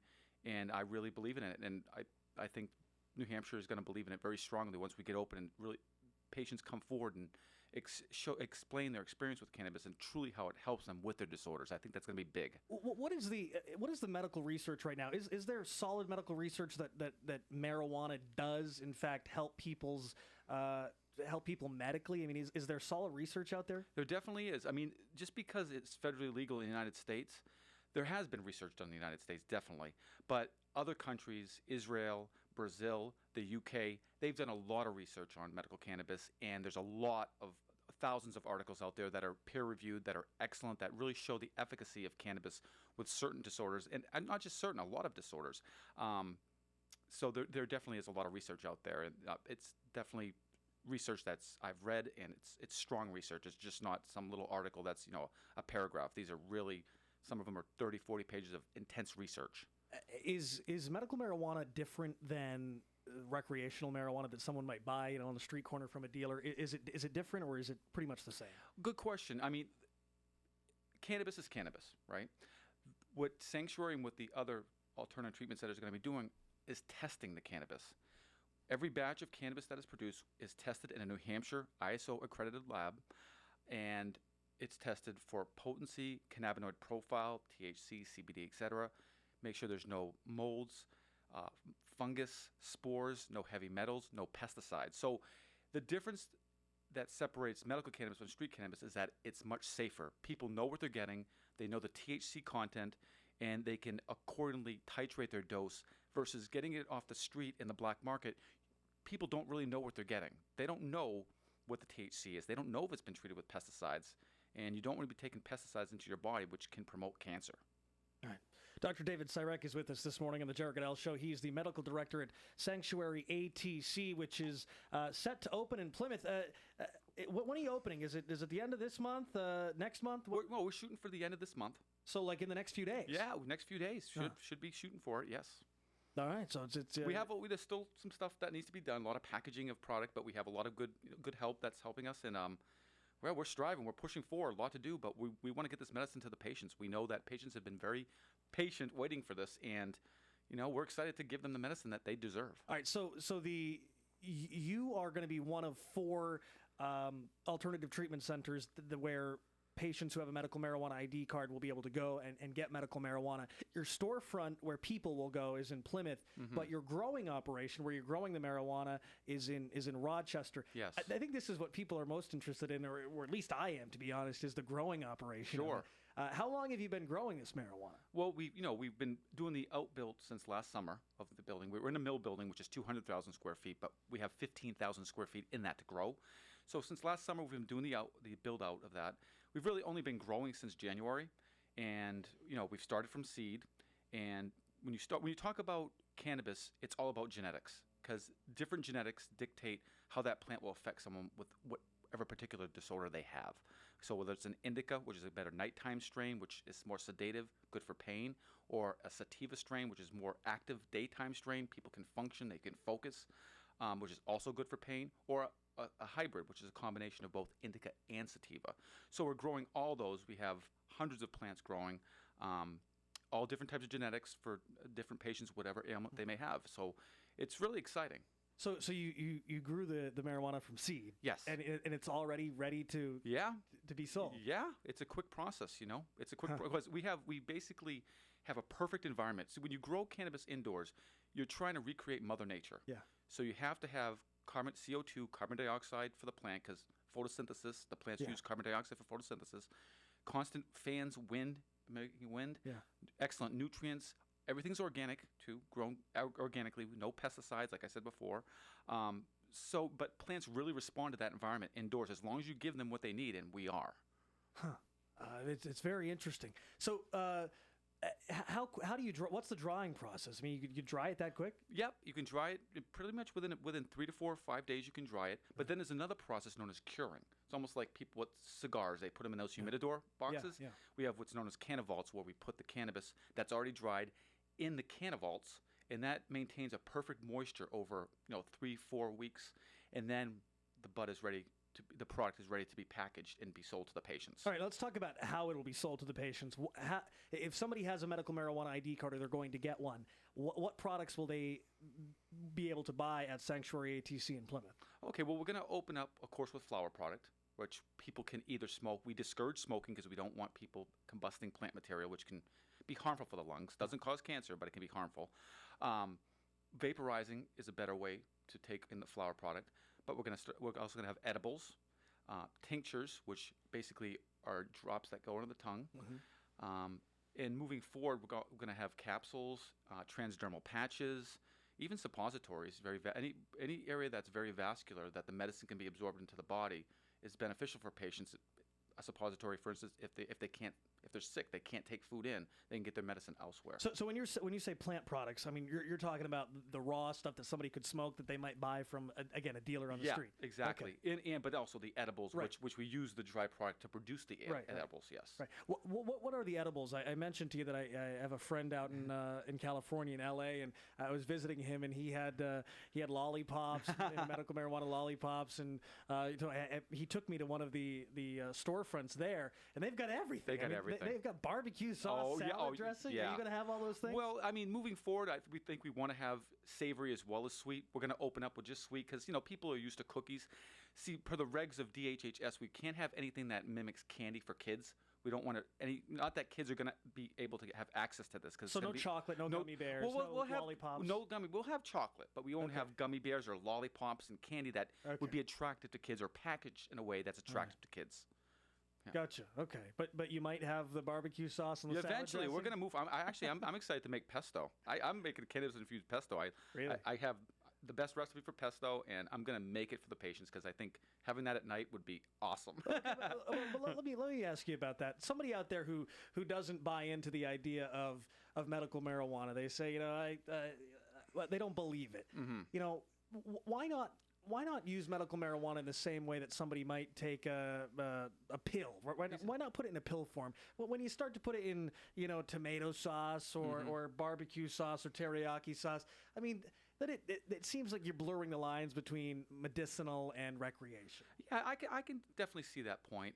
I just think it's nice for patients to have a variety, right? Not everyone wants to take a pill, and basically when you eat cannabis and it goes through your liver by what's known as first pass effect, it's converted into 11-hydroxy THC, which is 5 to 8 times more potent than THC. So people who eat cannabis can really overdose, and it can be a very scary situation for them. Not that you can't die from cannabis. Never been an overdose of cannabis ever, but it can be scary for patients. So other ways, for instance, transdermal patches that they might put on that are long-acting that aren't psychoactive, because transdermal patches, the THC doesn't reach your central CB1 receptors in your brain. And also we're going to have strains that are high in CBD, cannabidiol, which is another constituent of the plant that is not psychoactive but is hugely medicinal, anti-inflammatory, anti-spasmodic. You just name CBD is going to be huge moving forward in the realm of medical cannabis. Dr. David Cyrek is with us. He's the medical director at Sanctuary ATC out in Plymouth. We're going to take a quick break. Can you sit through the break here? I want to talk more. Well, let's talk more about this after the break. Absolutely. If you have some questions for Dr. David Cyrek about medical marijuana, feel free to call in 669-1370. That's the number that gets you on the air. I'm Jared Goodell, WFEA. Good morning.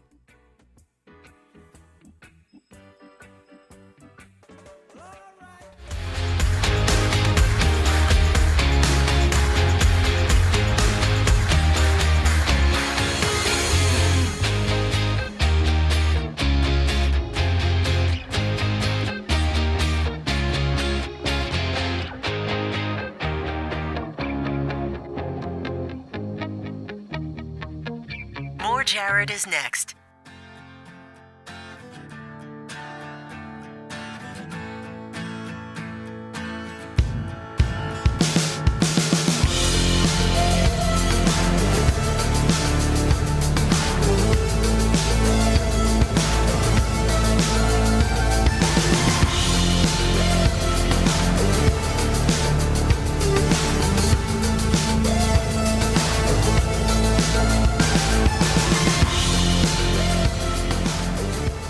Stick around. More Jared is next.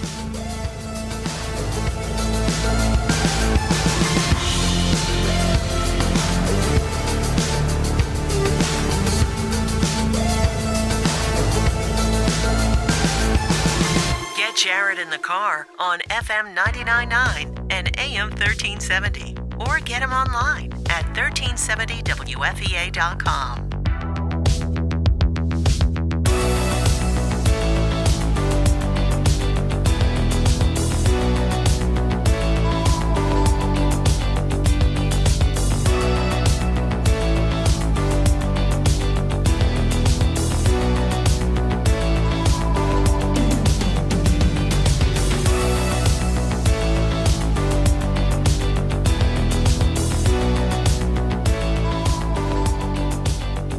Want more Jared?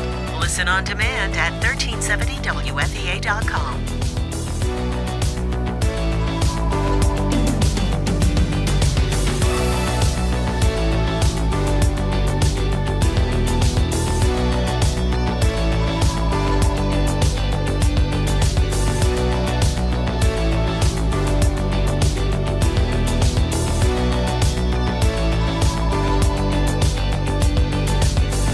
The Jared Goodell Show continues next.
The Jared Goodell Show continues next.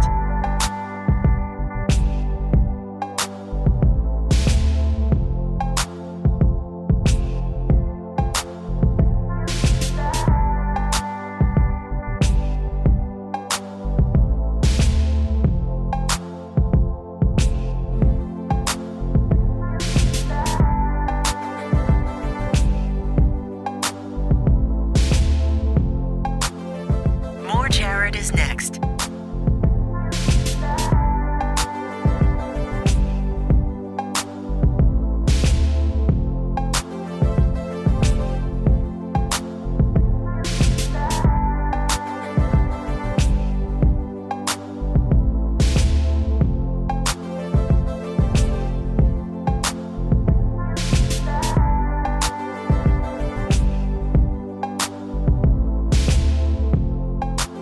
Stick around. More Jared is next.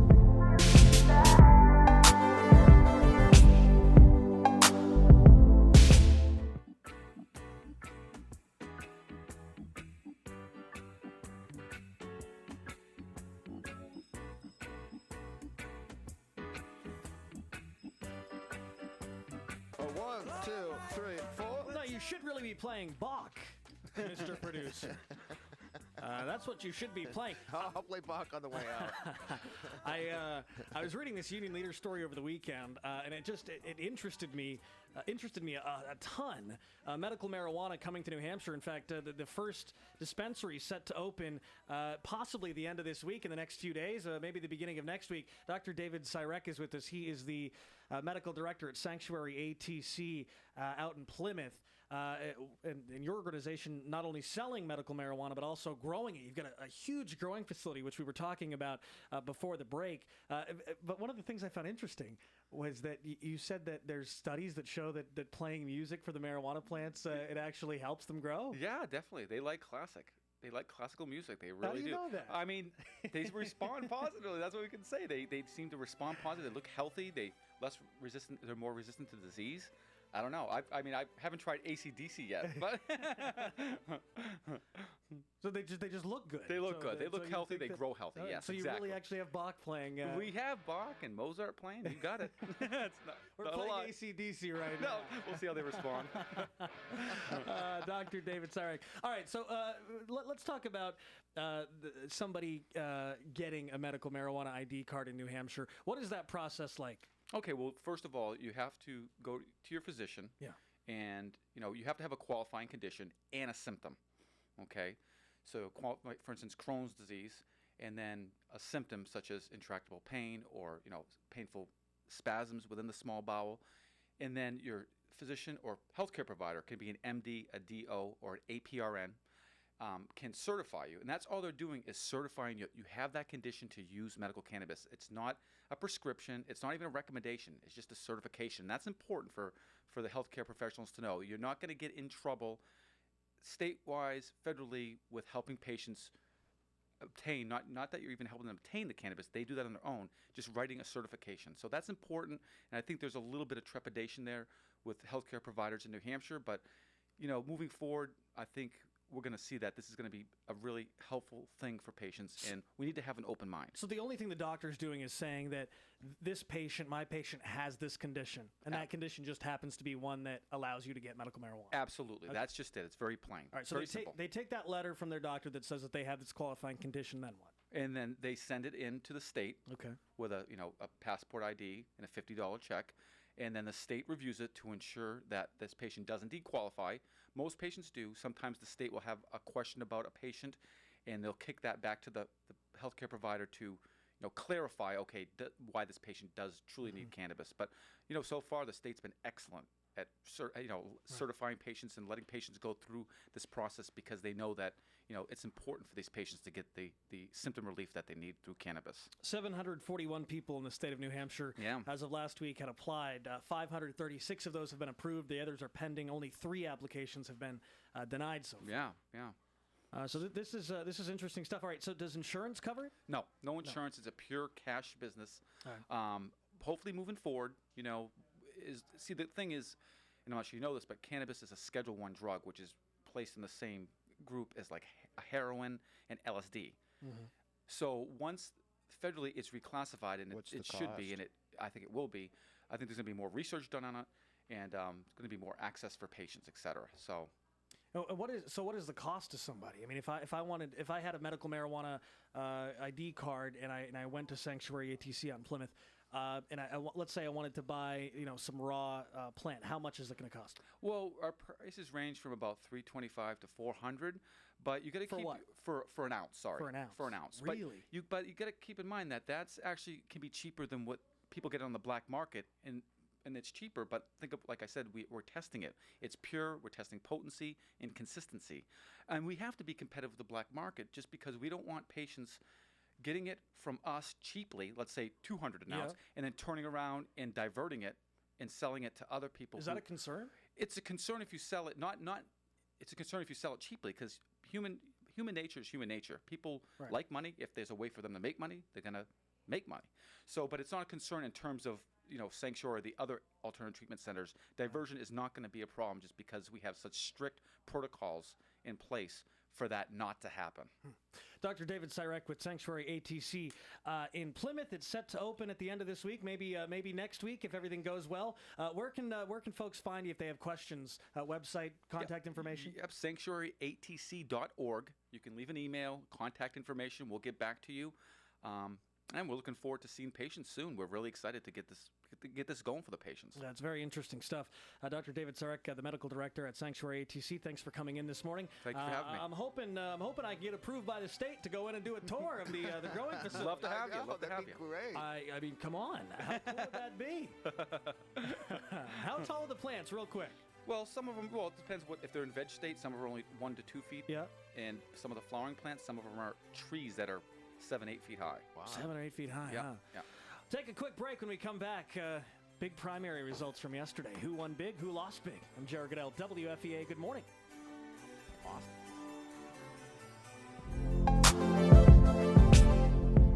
Get Jared in the car on FM 99.9 and AM 1370. Or get him online at 1370wfea.com.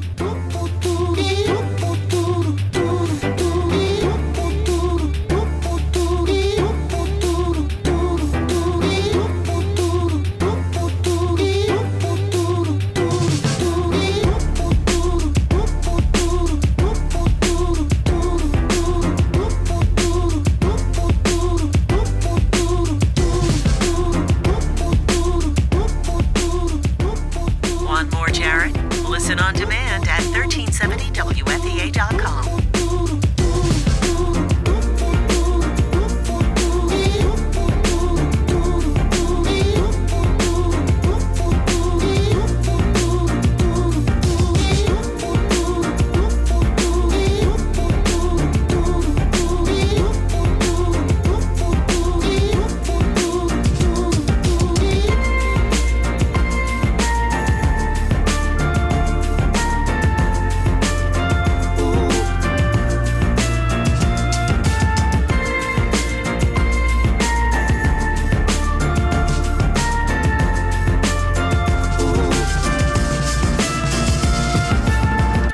The Jared Goodell Show continues next.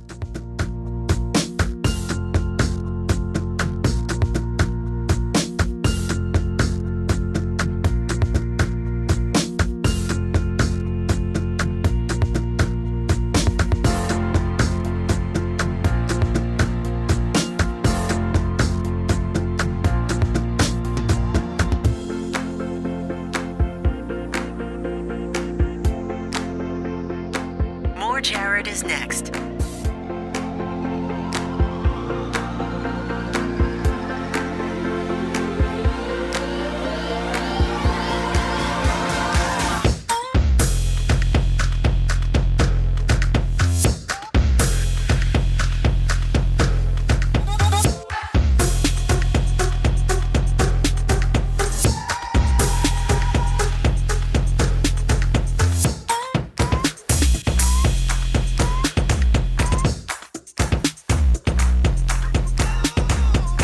Get Jared in the car on FM 99.9 and AM 1370. Or get him online at 1370wfea.com.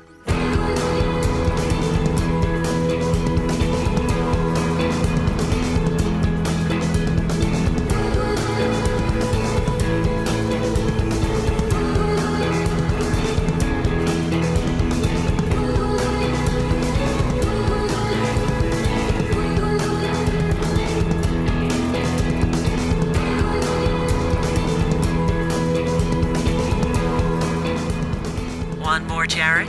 Listen on demand at 1370wfea.com. Stick around. More Jared is next.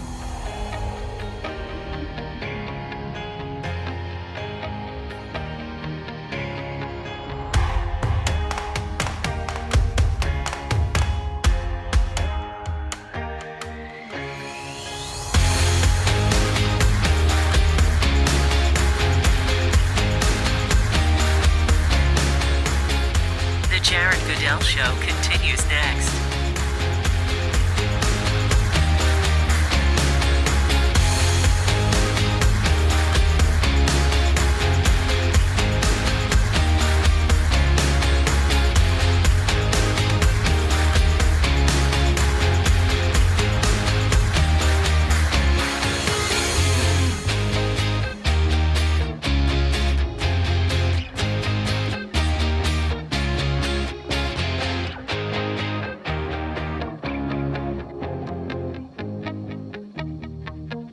More Jared is next.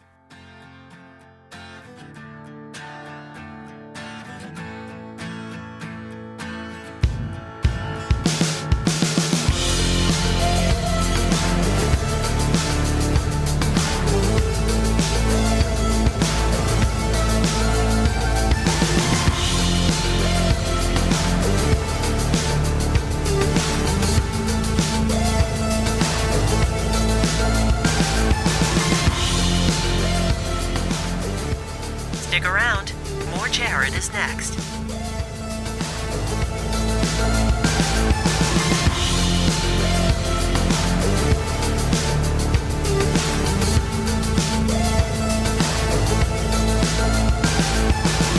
Get Jared in the car on FM 99.9 and AM 1370. Or get him online at 1370wfea.com.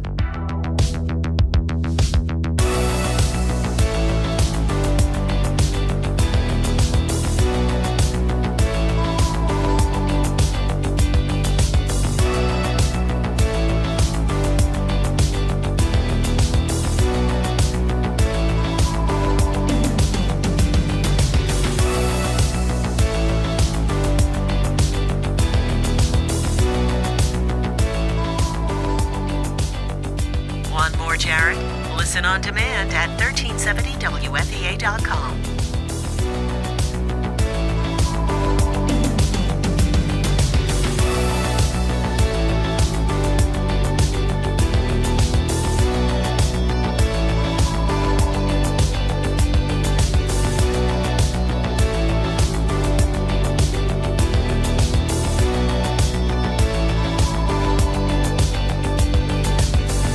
The Jared Goodell Show continues next.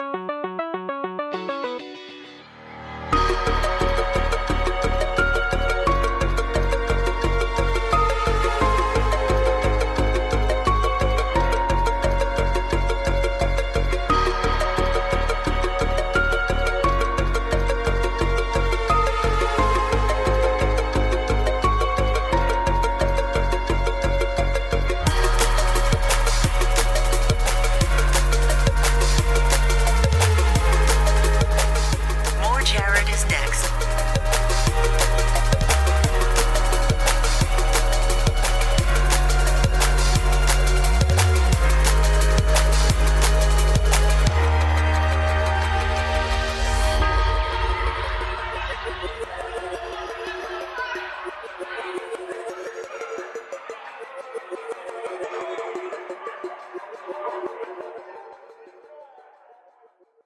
The Jared Goodell Show continues next.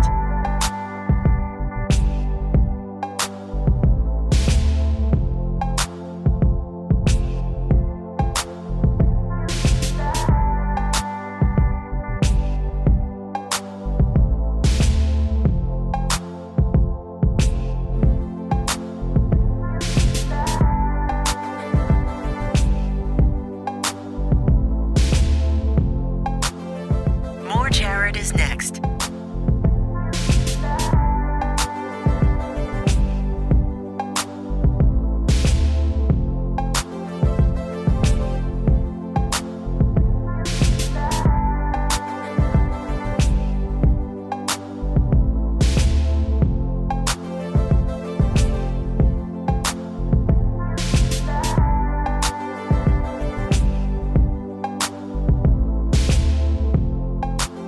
Stick around.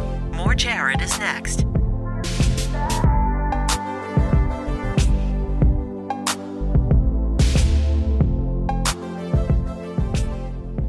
Get Jared in the car on FM 99.9 and AM 1370. Or get him online at 1370WFEA.com.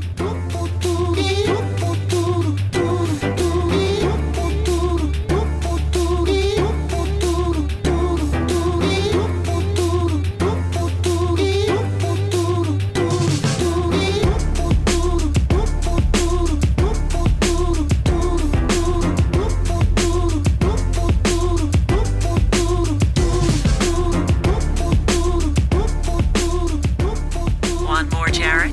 Listen on demand at 1370WFEA.com.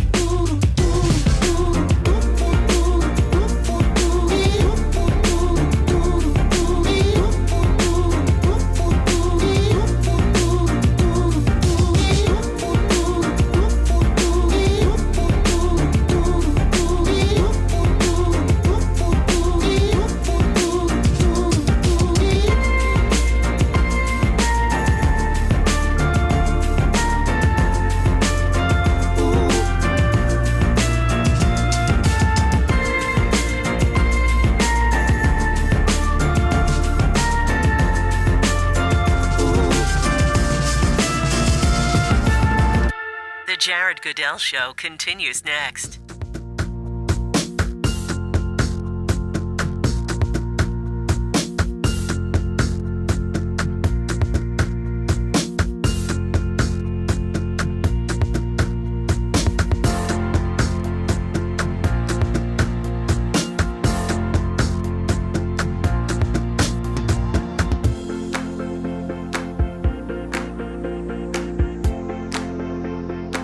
More Jared is next.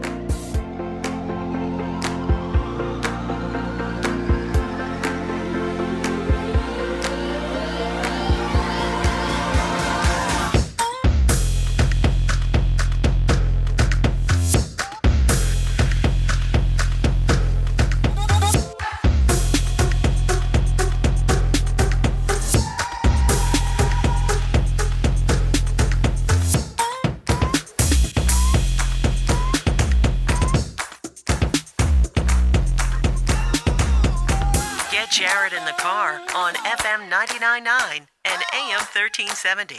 Or get him online at 1370WFEA.com.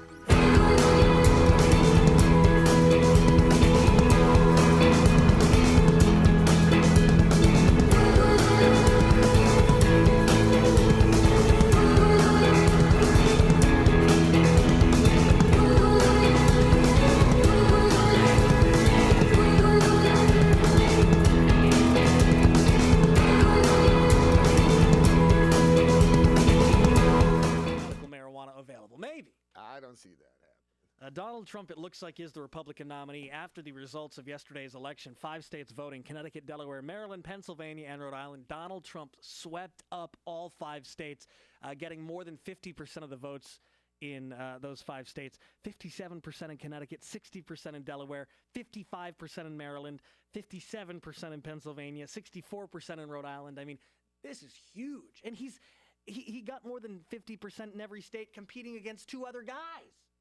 You know? Which is the crazy stuff. Actually, Donald Trump in some states got more of a percentage of the vote than Hillary Clinton did. And there's only 2 people in that race. So Donald Trump did very well yesterday. Very, very well.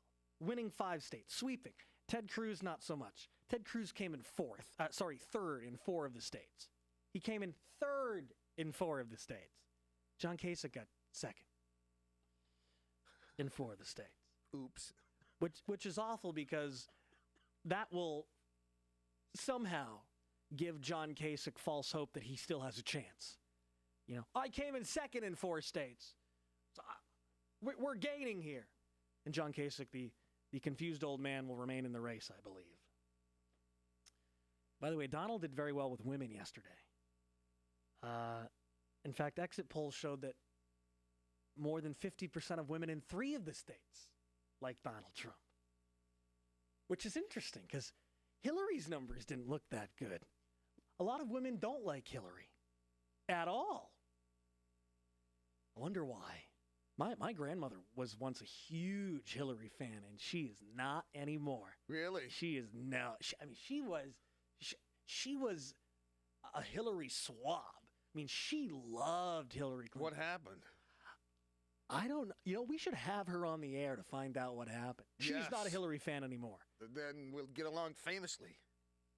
But this is interesting because Hillary's not doing well with the women, but Trump is. So if it is Hillary and Trump in the general election, you know, imagine if Donald did better than Hillary with women in the general election. You can.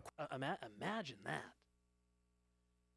669-1370 gets you on there. This is Donald Trump on Hillary Clinton, talking about her playing the women's card.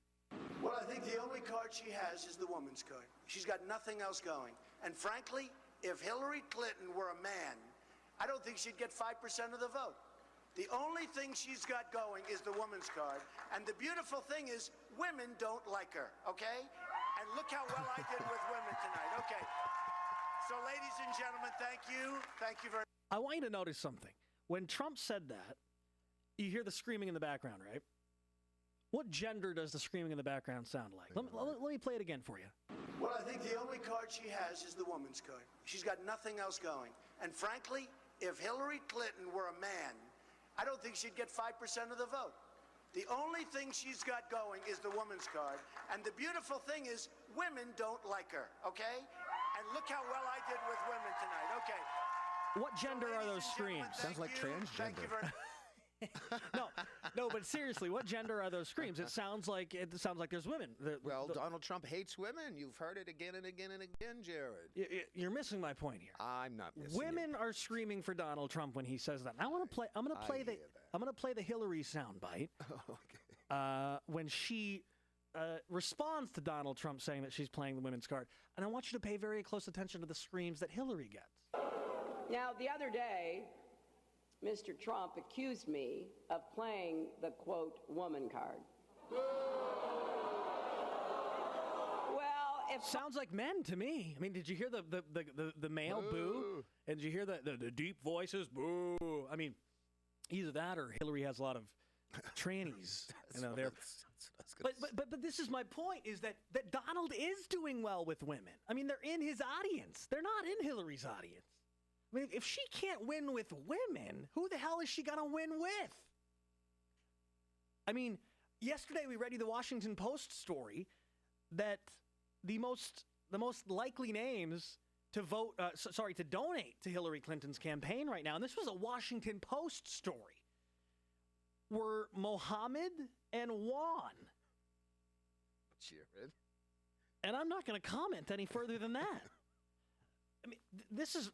Of people who have donated to Hillary Clinton so far, her campaign, the most common names are Mohammed and Juan. And the third name was Liz. You know? I mean, if Hillary can't win with women, who the hell is she going to win with? I mean, are there that many Mohammeds who are going to vote for her? Are there that many Juans who are going to vote for her? I guess there is. Yeah. I guess there is a lot of Juans that might be casting a ballot for Hillary. I don't know about Mohammed. 669-1370, that's the number that gets you on the air. So Trump sweeping last night. Connecticut, Delaware, Maryland, Pennsylvania, Rhode Island. It didn't take long. In fact, I was watching some of the returns. There were some states that were reporting 1% of the precincts, and they were calling it for Donald. 1% of the precincts. Donald wins! That's how hard he schlonged the rest of the field yesterday. And Bernie won one state, by the way. Bernie won Rhode Island. Good for him. Hillary won the rest of them. Ferris, president of the Jared Goodell Show, Quack Pack, standing by on the phone line. Ferris, good morning to you. You better get right to it, because I've got a pretty short fuse this morning, so get right to it, Ferris. Well, I can just cut it off right here. Perfect. That's goodbye. It. Everyone, that's Ferris, the president of the Jared Goodell Show, Quack Pack. He burned his bridge there. Why does he do that? 669-1370, that's the number that gets you on the air. Dean Prentice, the Jared Goodell Show sports guy, is next. We'll have to ask Dean if he has a qualifying condition for medical marijuana. Oh, we'll have to ask Dean if he's ready to concede that Bernie Sanders won't be the next president. Remember when Dean was saying, "Oh, Bernie Sanders the next president, I guarantee it." No, I thought he was saying Hillary. Well, and then he moved to Hillary. Yeah. We'll see what he says this morning. Dean Prentice joins us next. I'm Jared Goodell, WFEA. Good morning.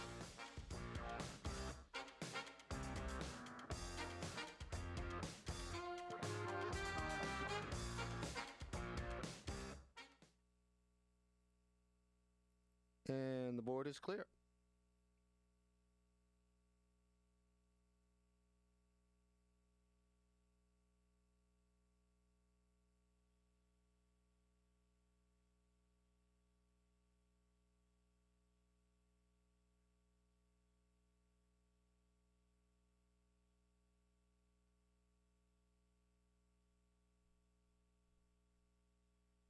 Can you shut that pot off?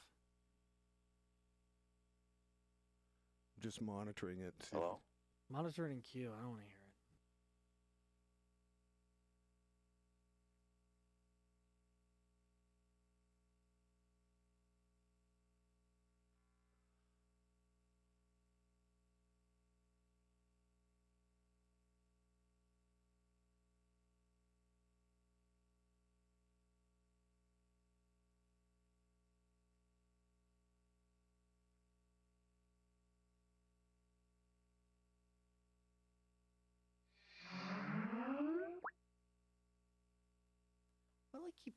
Why does it keep changing my sound card on me? What's that, the Mac?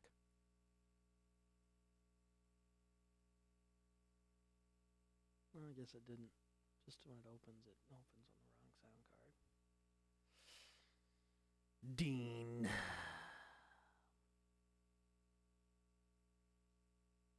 To Dean. Ready. Show's sucking today. So hard. I thought it was a good segment with the doctor there.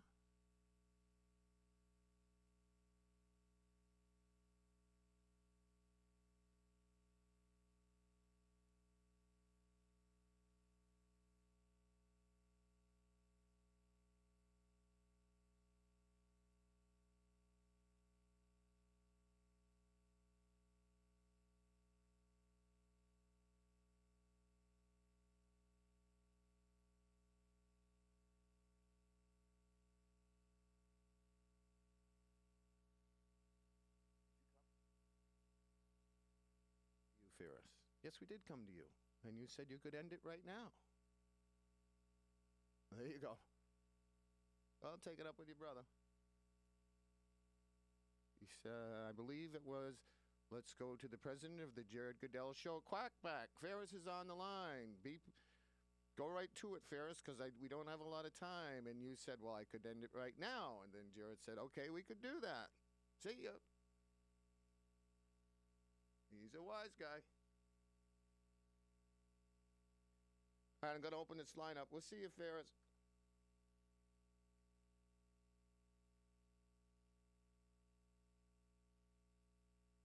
And there you go. That was satisfying. All right, here we go. Coming back in.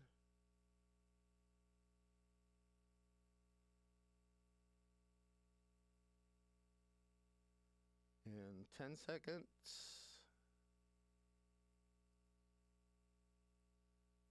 5, 4, stream audio.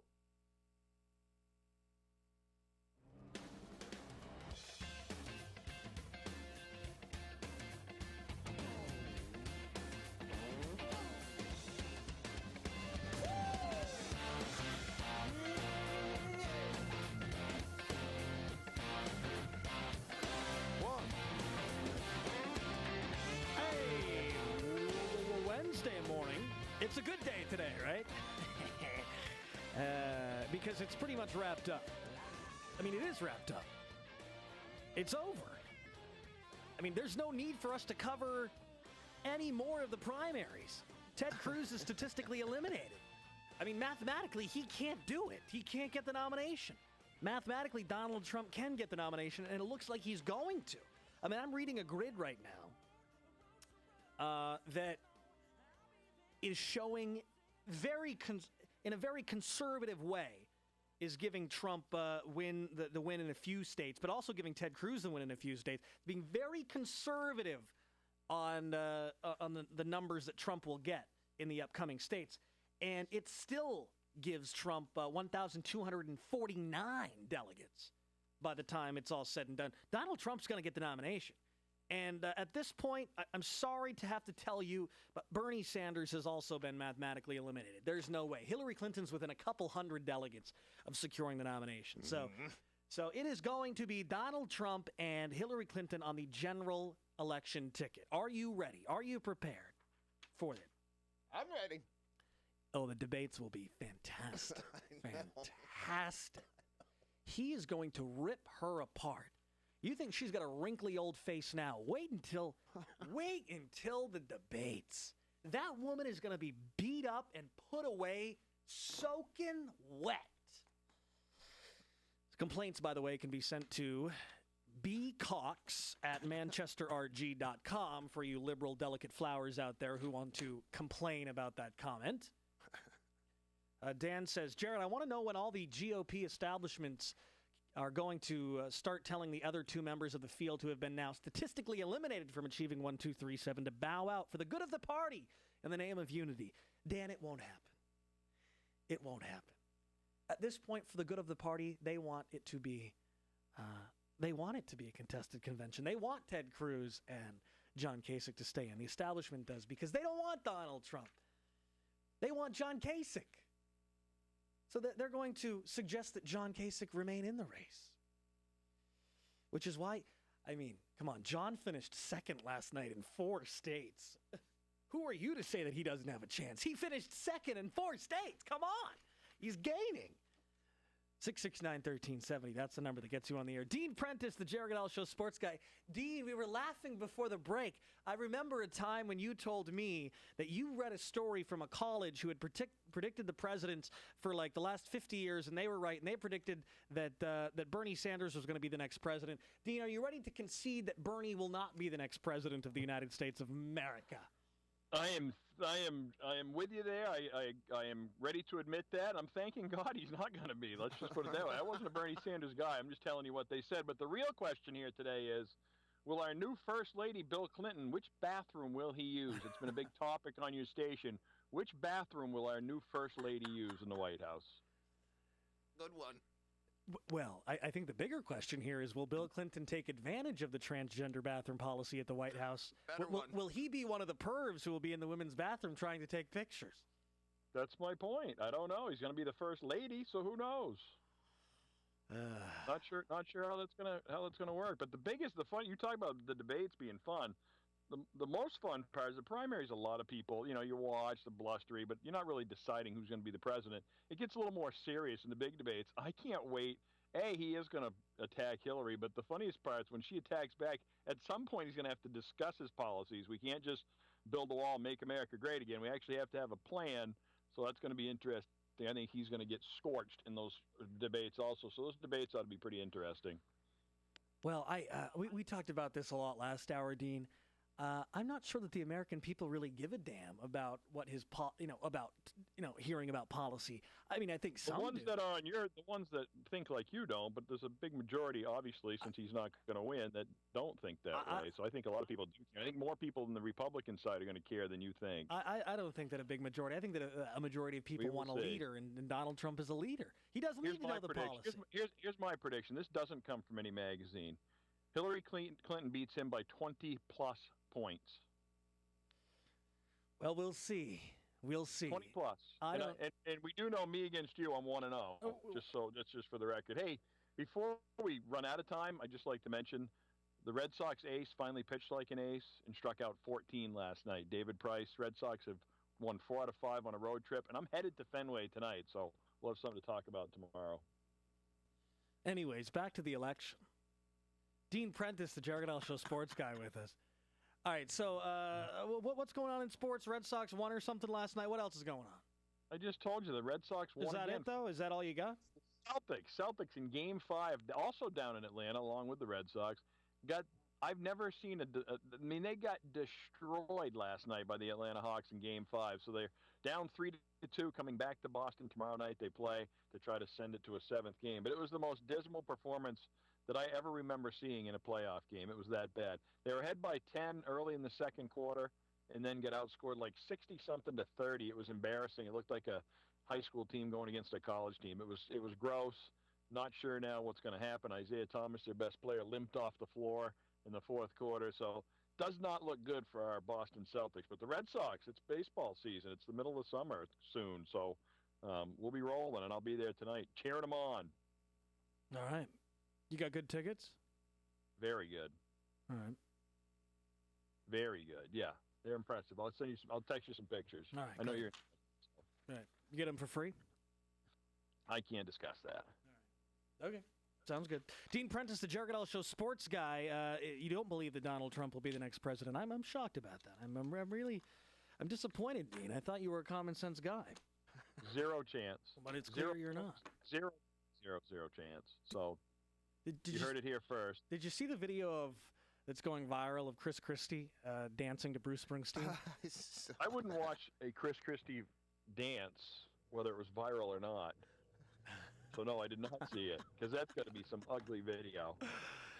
It is interesting. It is trending number one this morning.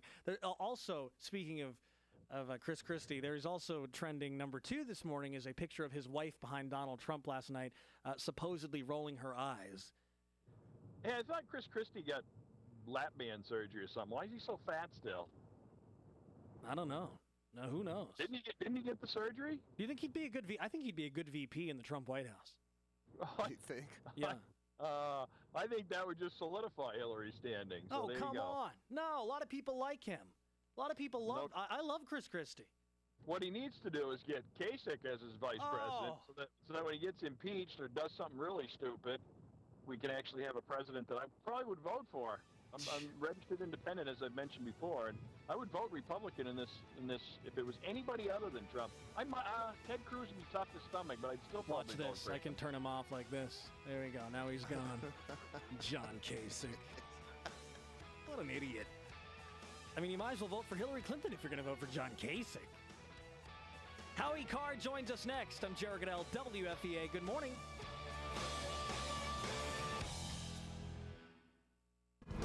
Want more Jared? Listen on demand at 1370wfea.com. Stick around. More Jared is next.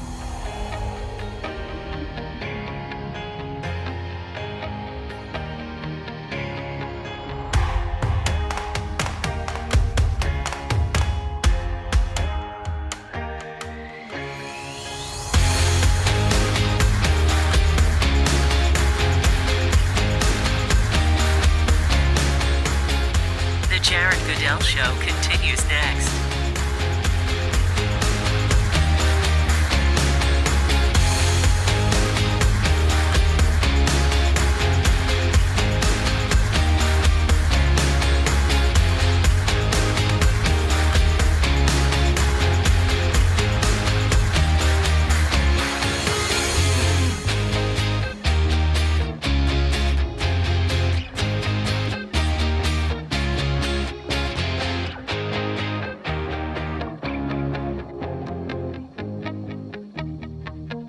More Jared is next.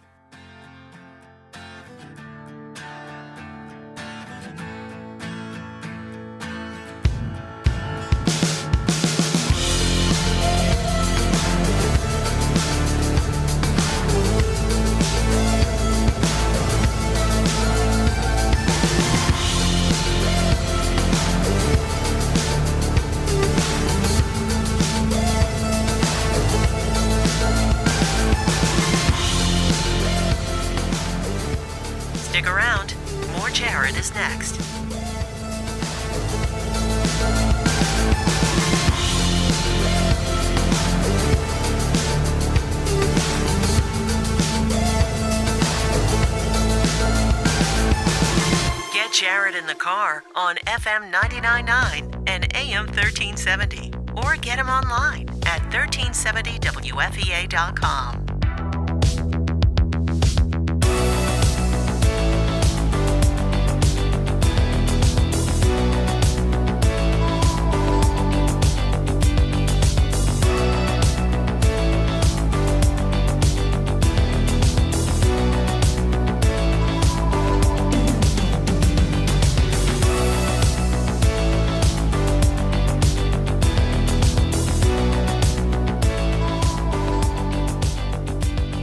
Jared? Listen on demand at 1370WFEA.com.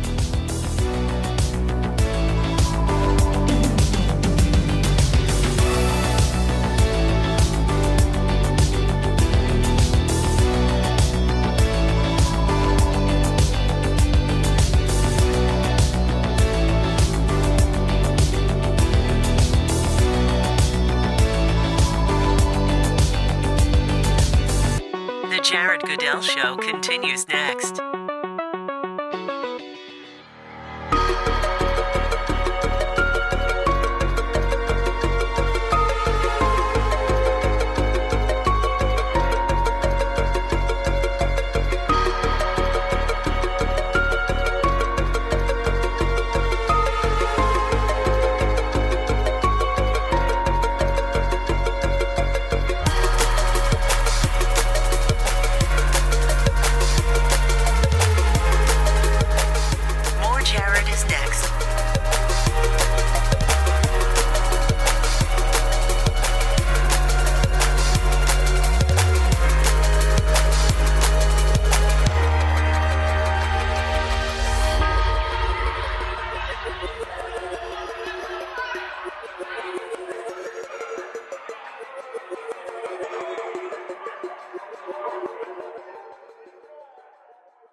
The Jared Goodell Show continues next.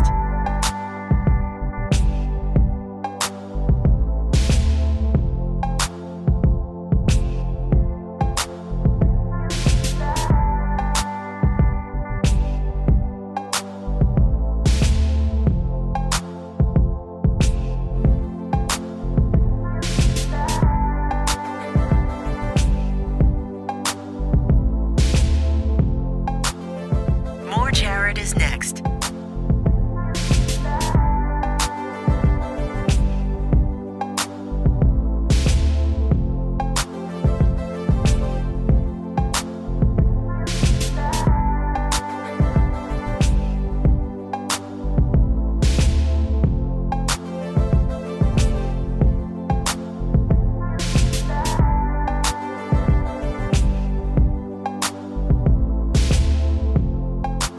Stick around.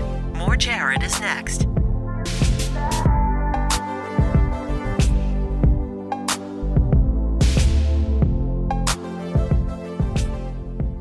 Get Jared in the car on FM 99.9 and AM 1370.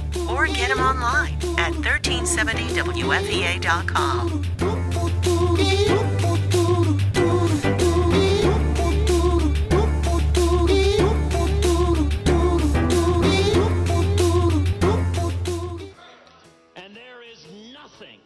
That Hoosiers cannot do. Did Ted Cruz just call it a basketball ring? What is he talking about? He was in Indiana last night, doing a rally at a high school gymnasium. The very same gymnasium where part of the movie Hoosiers was filmed. So he was trying to make a reference to a scene in the movie, but he failed miserably. You know, kind of like he failed miserably last night in the 5 states that had primaries. The scene that he was trying to reference was the scene where Gene Hackman measures the court before the state championship game, and he tells the team that their home court is the same size. And that settles the team down and helps them focus on basketball. The amazing thing is that basketball ring here in Indiana, it's the same height as it is in New York City and every other place in this country. And there is nothing that Hoosiers cannot do. Is Ted trying to say that a state like South Dakota, where he's popular, is equal to a state like New York? Is that what he's trying to say? I don't think I've ever heard anyone say, "As goes South Dakota, so does the rest of the country." I don't think I've ever heard that said, Ted Cruz.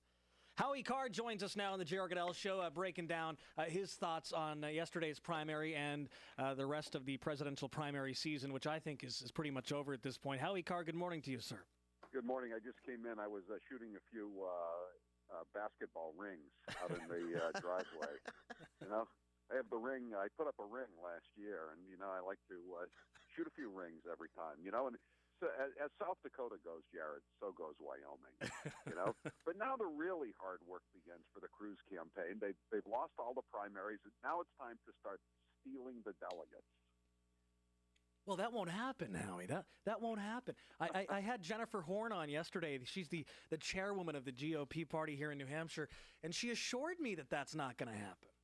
Yeah, right. Yeah, it's not going to happen in Massachusetts either. That's why we have to have a huge turnout on Saturday at all these caucus locations, which have been held in all the most inconvenient locations in each district.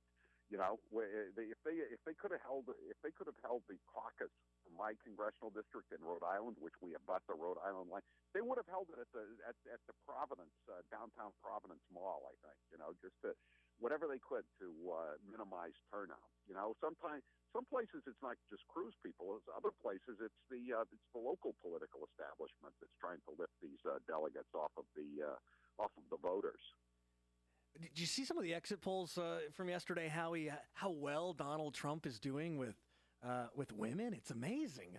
Hillary's numbers don't even look as good with women as Donald's do. I know. I mean, I'm just really amused by Ted Cruz at this point. Not just the stuff about the basketball ring, but he goes out there and he says, Donald Trump can't win in the general election, and this guy's having a problem getting 10% of the vote in some of these states. Right. 10%?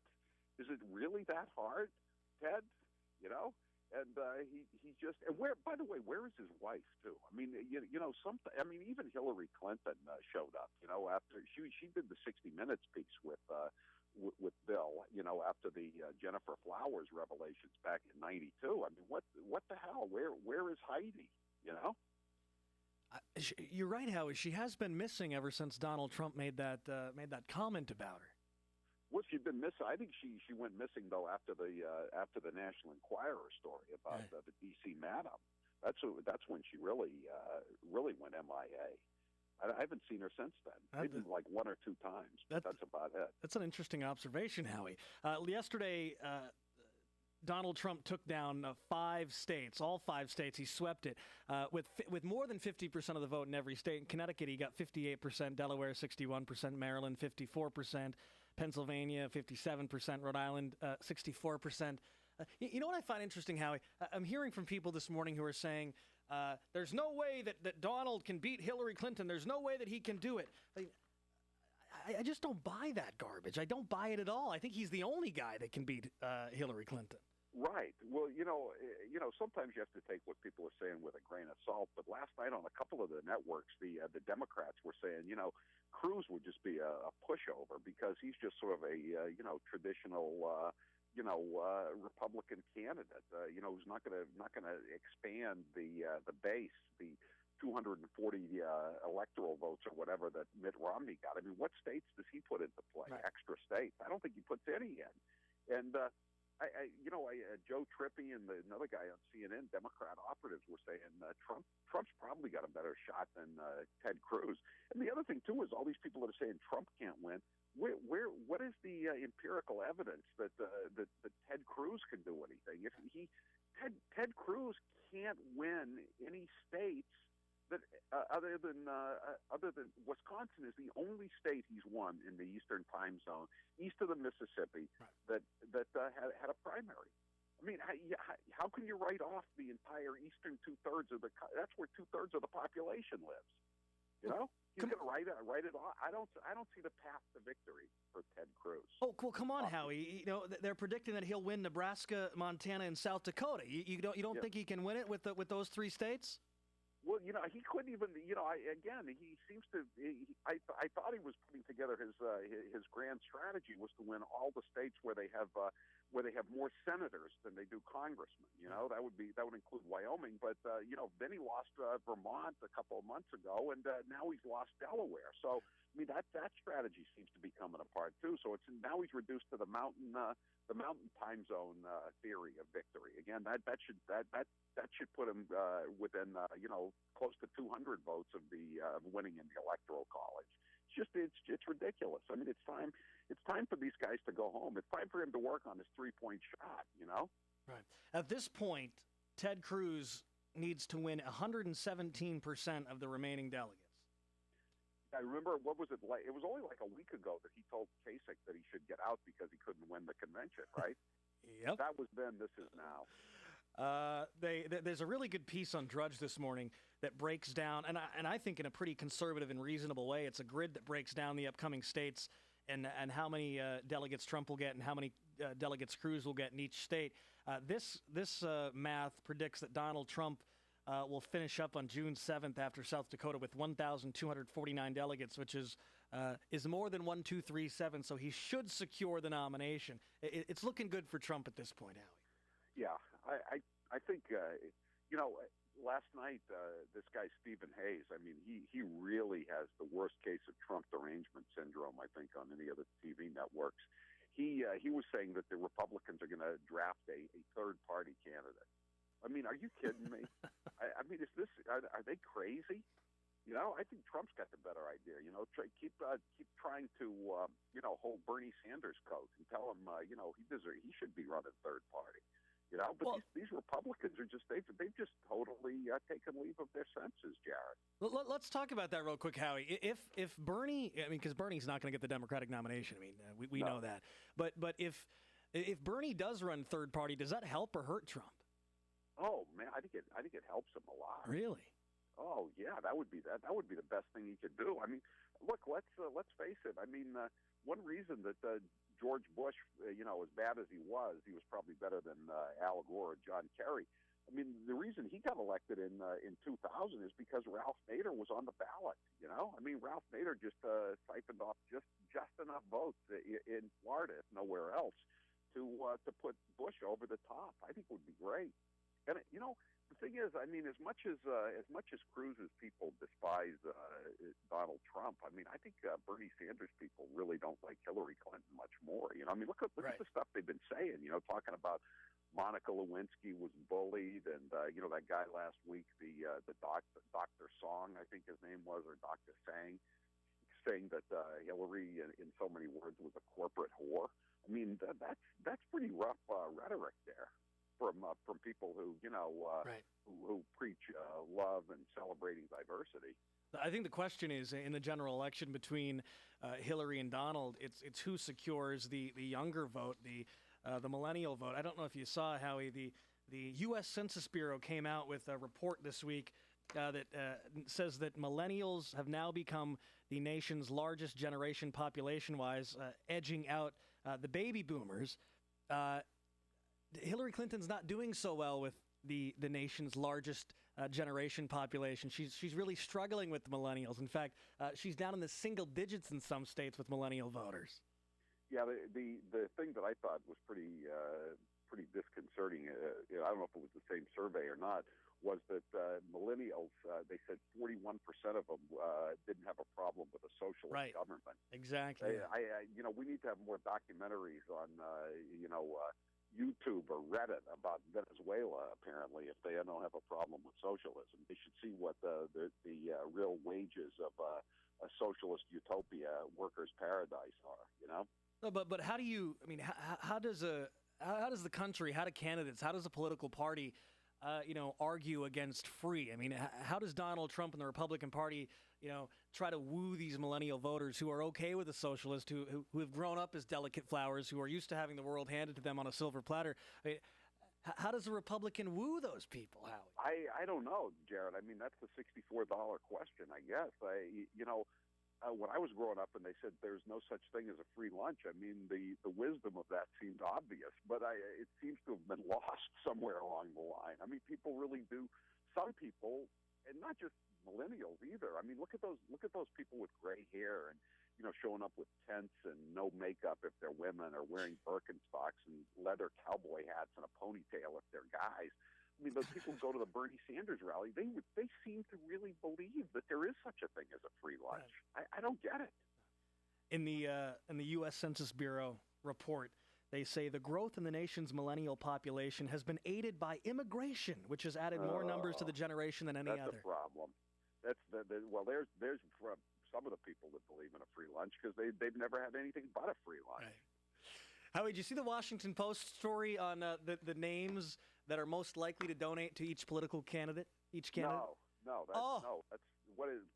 Send that to me. I need that this afternoon. Tell me the name. I will send it to you. Well, Howie, let roll the game show music, Mr. Producer. Let's ask Howie Carr this morning on the Jared Goodell Show. Which name do you think is most likely number one, according to the Washington Post, to donate to Hillary Clinton's campaign? Go ahead. The first name or last name? First name. Mindy. But it starts with an M, Howie. I'll give you another shot. Get your buzzer. Starts with an M. Matthew. Mohammed. How did I miss that? The second name on the list, Howie, is Liz. Any idea what the third name might be? Is it a male or female? Male. Josh. Well, you're right with the first letter again. It does start with a J, Howie. Would you like to try again? Let's see. Jamal? Juan would be the correct answer. Juan, you're kidding me. I'm honest to God, this is from the Washington Post. Muhammad and Juan are the top male names of Hillary contributors. Exactly. Yes. Oh man, even putting that in the paper is a hate crime. That's a macro aggression. I know, and this is in the Washington Post. Loretta Lynch is impaneling a grand jury as we speak. How many Mohammeds and Juans will be voting for Hillary in the election this fall? Mohammed and Juan. How did I not catch that? I'm ashamed of myself. I'll send you the story, Howie. Look for it in your inbox here in a few minutes. Howie Carr from the Howie Carr Show. What are you working on for this afternoon, sir? I don't know. Right? I'm still working on. I'm trying to do the Breitbart column that we started on the air last night, doing the other 25 things that you don't know about Hillary Clinton. That's what I'm working on right now. Jeffrey Epstein is not really a bad guy for a convicted pedophile, and his jet's name is really not the Lolita Express, by the way. And Bill always tells me when I see him to be sure to be wearing my yoga pants. Which bathroom, if Bill's the first lady, which bathroom do you think he'll be using at the White House, Howie? Yeah, whichever one the intern's in. Do you think he'll be taking advantage of the transgender bathroom policy that I'm sure will be going into the White House with Hillary Clinton? Do you think he'll be the perv that takes advantage of it? Oh, I just can't imagine that. Bill, Hillary reads the Bible every night. She's still looking for that passage that Bill told her about that says that fellatio is not really sexual relations. You can catch Howie Carr this afternoon from 3 to 7 on WFEA. Howie, always good to talk with you. I'm emailing that story to you right now. Okay, thank you, Jared. I appreciate it. Okay. Howie Carr, you can catch him at 3 o'clock this afternoon here on WFEA. We'll take a quick break. More of the Jared Goodell Show when we come back. Hang on.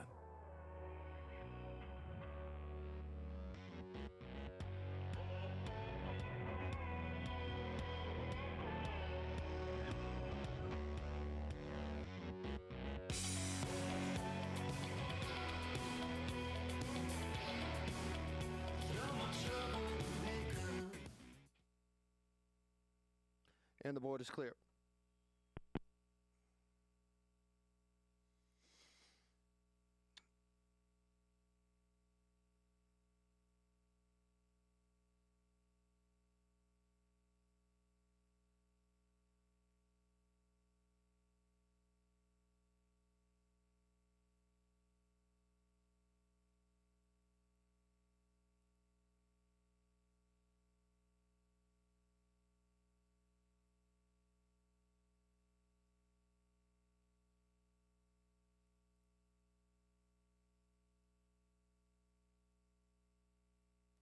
How funny is that? Mohammed and Juan. I know. Why would they even print that? I don't know what it is, but I love hearing this. I know. I need that. I need. You got to airdrop me that. I need that over here. You betcha. You know, right when you go, it just doesn't have the effect. You know. I'll have to put that right next to my game show thing. You betcha. Heads are spinning. You betcha. You betcha. I mean, these are some of the things from this year's. If we are attacked, somebody attacks us. Wouldn't you rather have Trump as president if we're attacked? Oh, we'll beat the shit out of them. Anybody attacks us. She got schlonged. She lost. I mean, she lost. Stop. Enough. I mean, this Public is all... colleges and universities should be 30 seconds tuition out. free. No more pussyfooting around. Our troops deserve the best. Kick ISIS ass. 505 billion. Heads are spinning. We're going to do a whole compilation right now on the air. You think? Yeah, we're going to do it right now. I got a whole soundboard full of 10 seconds. Stream audio. 3, 2, 1.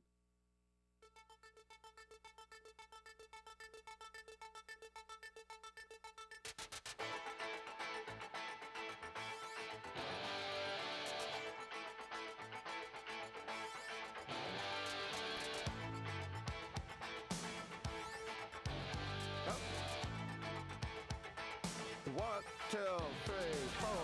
Mohammed, the most likely person to contribute to Hillary Clinton's campaign. I mean, I didn't make that up. That's from the Washington Post. It's from the Juan, the third most likely name to donate to Hillary Clinton. And Liz is number 2, by the way, L-I-Z. I won't make any comments on the demographic of the name Liz, okay? I'll let you draw the lines to that one yourself. 669-1370, that's the number that gets you on the Jared Goodell Show. We were talking earlier. I hope there's somebody out there who's just collecting all of the great audio and just the great stuff that's happening in 2016 on the campaign trail. It's going to make an awesome documentary. And I was going through my soundboard, the software that we have all the sound bites on. I was just looking at all of the sound bites that we have that are just fantastic sound bites. Some that you may have already forgotten because they're so abundant every day. Look, can we just do a compilation right now? I'll put a little bet on it. You let him go. Okay, you give me a little presidential. Do you have like a good presidential bet? No, I don't got anything like that. Hold on a second here. I've got the right music for this. I can produce this. I don't know why the hell we have you. Obviously, you are not really necessary to this operation. You won't give me that file. No. You wouldn't have it, even if you did have it. All right, here we go. This is a compilation of the best moments from this year's presidential, the 2016 presidential primary race. Okay, are you ready? All right, here we go. Let's start with John Kasich. Think of it this way: Coke, Pepsi, Kasich. Right? You go to the store, you're with your spouse, and your spouse says, well, yeah, I kind of like that Kasich, but I don't know that much about them. As we've seen more and more of my message be able to be communicated, we're getting bigger crowds, and that'll translate into delegates, and delegates will translate into momentum. Coke, Pepsi, Kasich. Think of it this way: Coke, Pepsi, Kasich. That's a great line. Thank you, John Kasich, for that one. You can't forget this one. I will build a great, great wall on our southern border, and I will have Mexico pay for that wall. You betcha. I love it. I love it. What else? Oh, remember this when Donald Trump had some trouble with his campaign microphone? $505 billion. We're going to lose that. $505 billion. And by the way, I don't like this mic. Whoever the hell brought this mic system, don't to put it in, I'll tell you. No, this mic is terrible. Stupid mic keeps popping. Do you hear that, George? Don't pay him. Don't pay him. You know, I believe in paying. But when somebody does a bad job, like this stupid mic, you shouldn't pay the best, sir. Terrible. Terrible. Terrible. I love that. How about when the presidential candidates were barking? Here's Hillary. I mean, you can't make this stuff up. Only in the year 2016 could this happen. And not to be outdone, low energy Jeb gave us a bark too.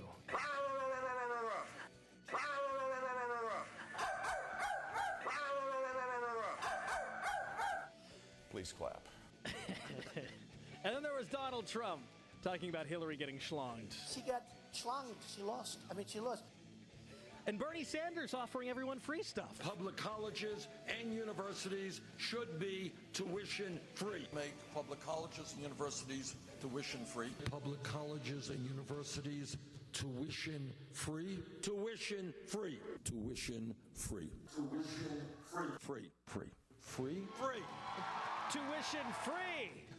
There was that time Donald Trump mistook 7-Eleven for 9/11 or 9/11 for 7-Eleven. I want to talk just for a second. I wrote this out, and it's very close to my heart because I was down there, and I watched our police and our firemen down at 7-Eleven, down at the World Trade Center right after it came down. And the ultimate soundbite so far, Hillary saying she has hot sauce in her bag. What's something that you always carry with you? Hot sauce.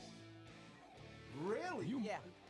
Really? Yeah. Are you getting information right now? Hot sauce. Hot sauce in my bag, Swag?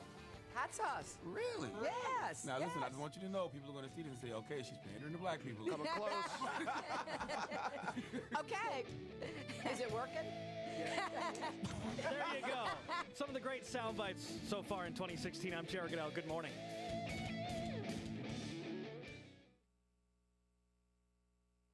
And the board is clear.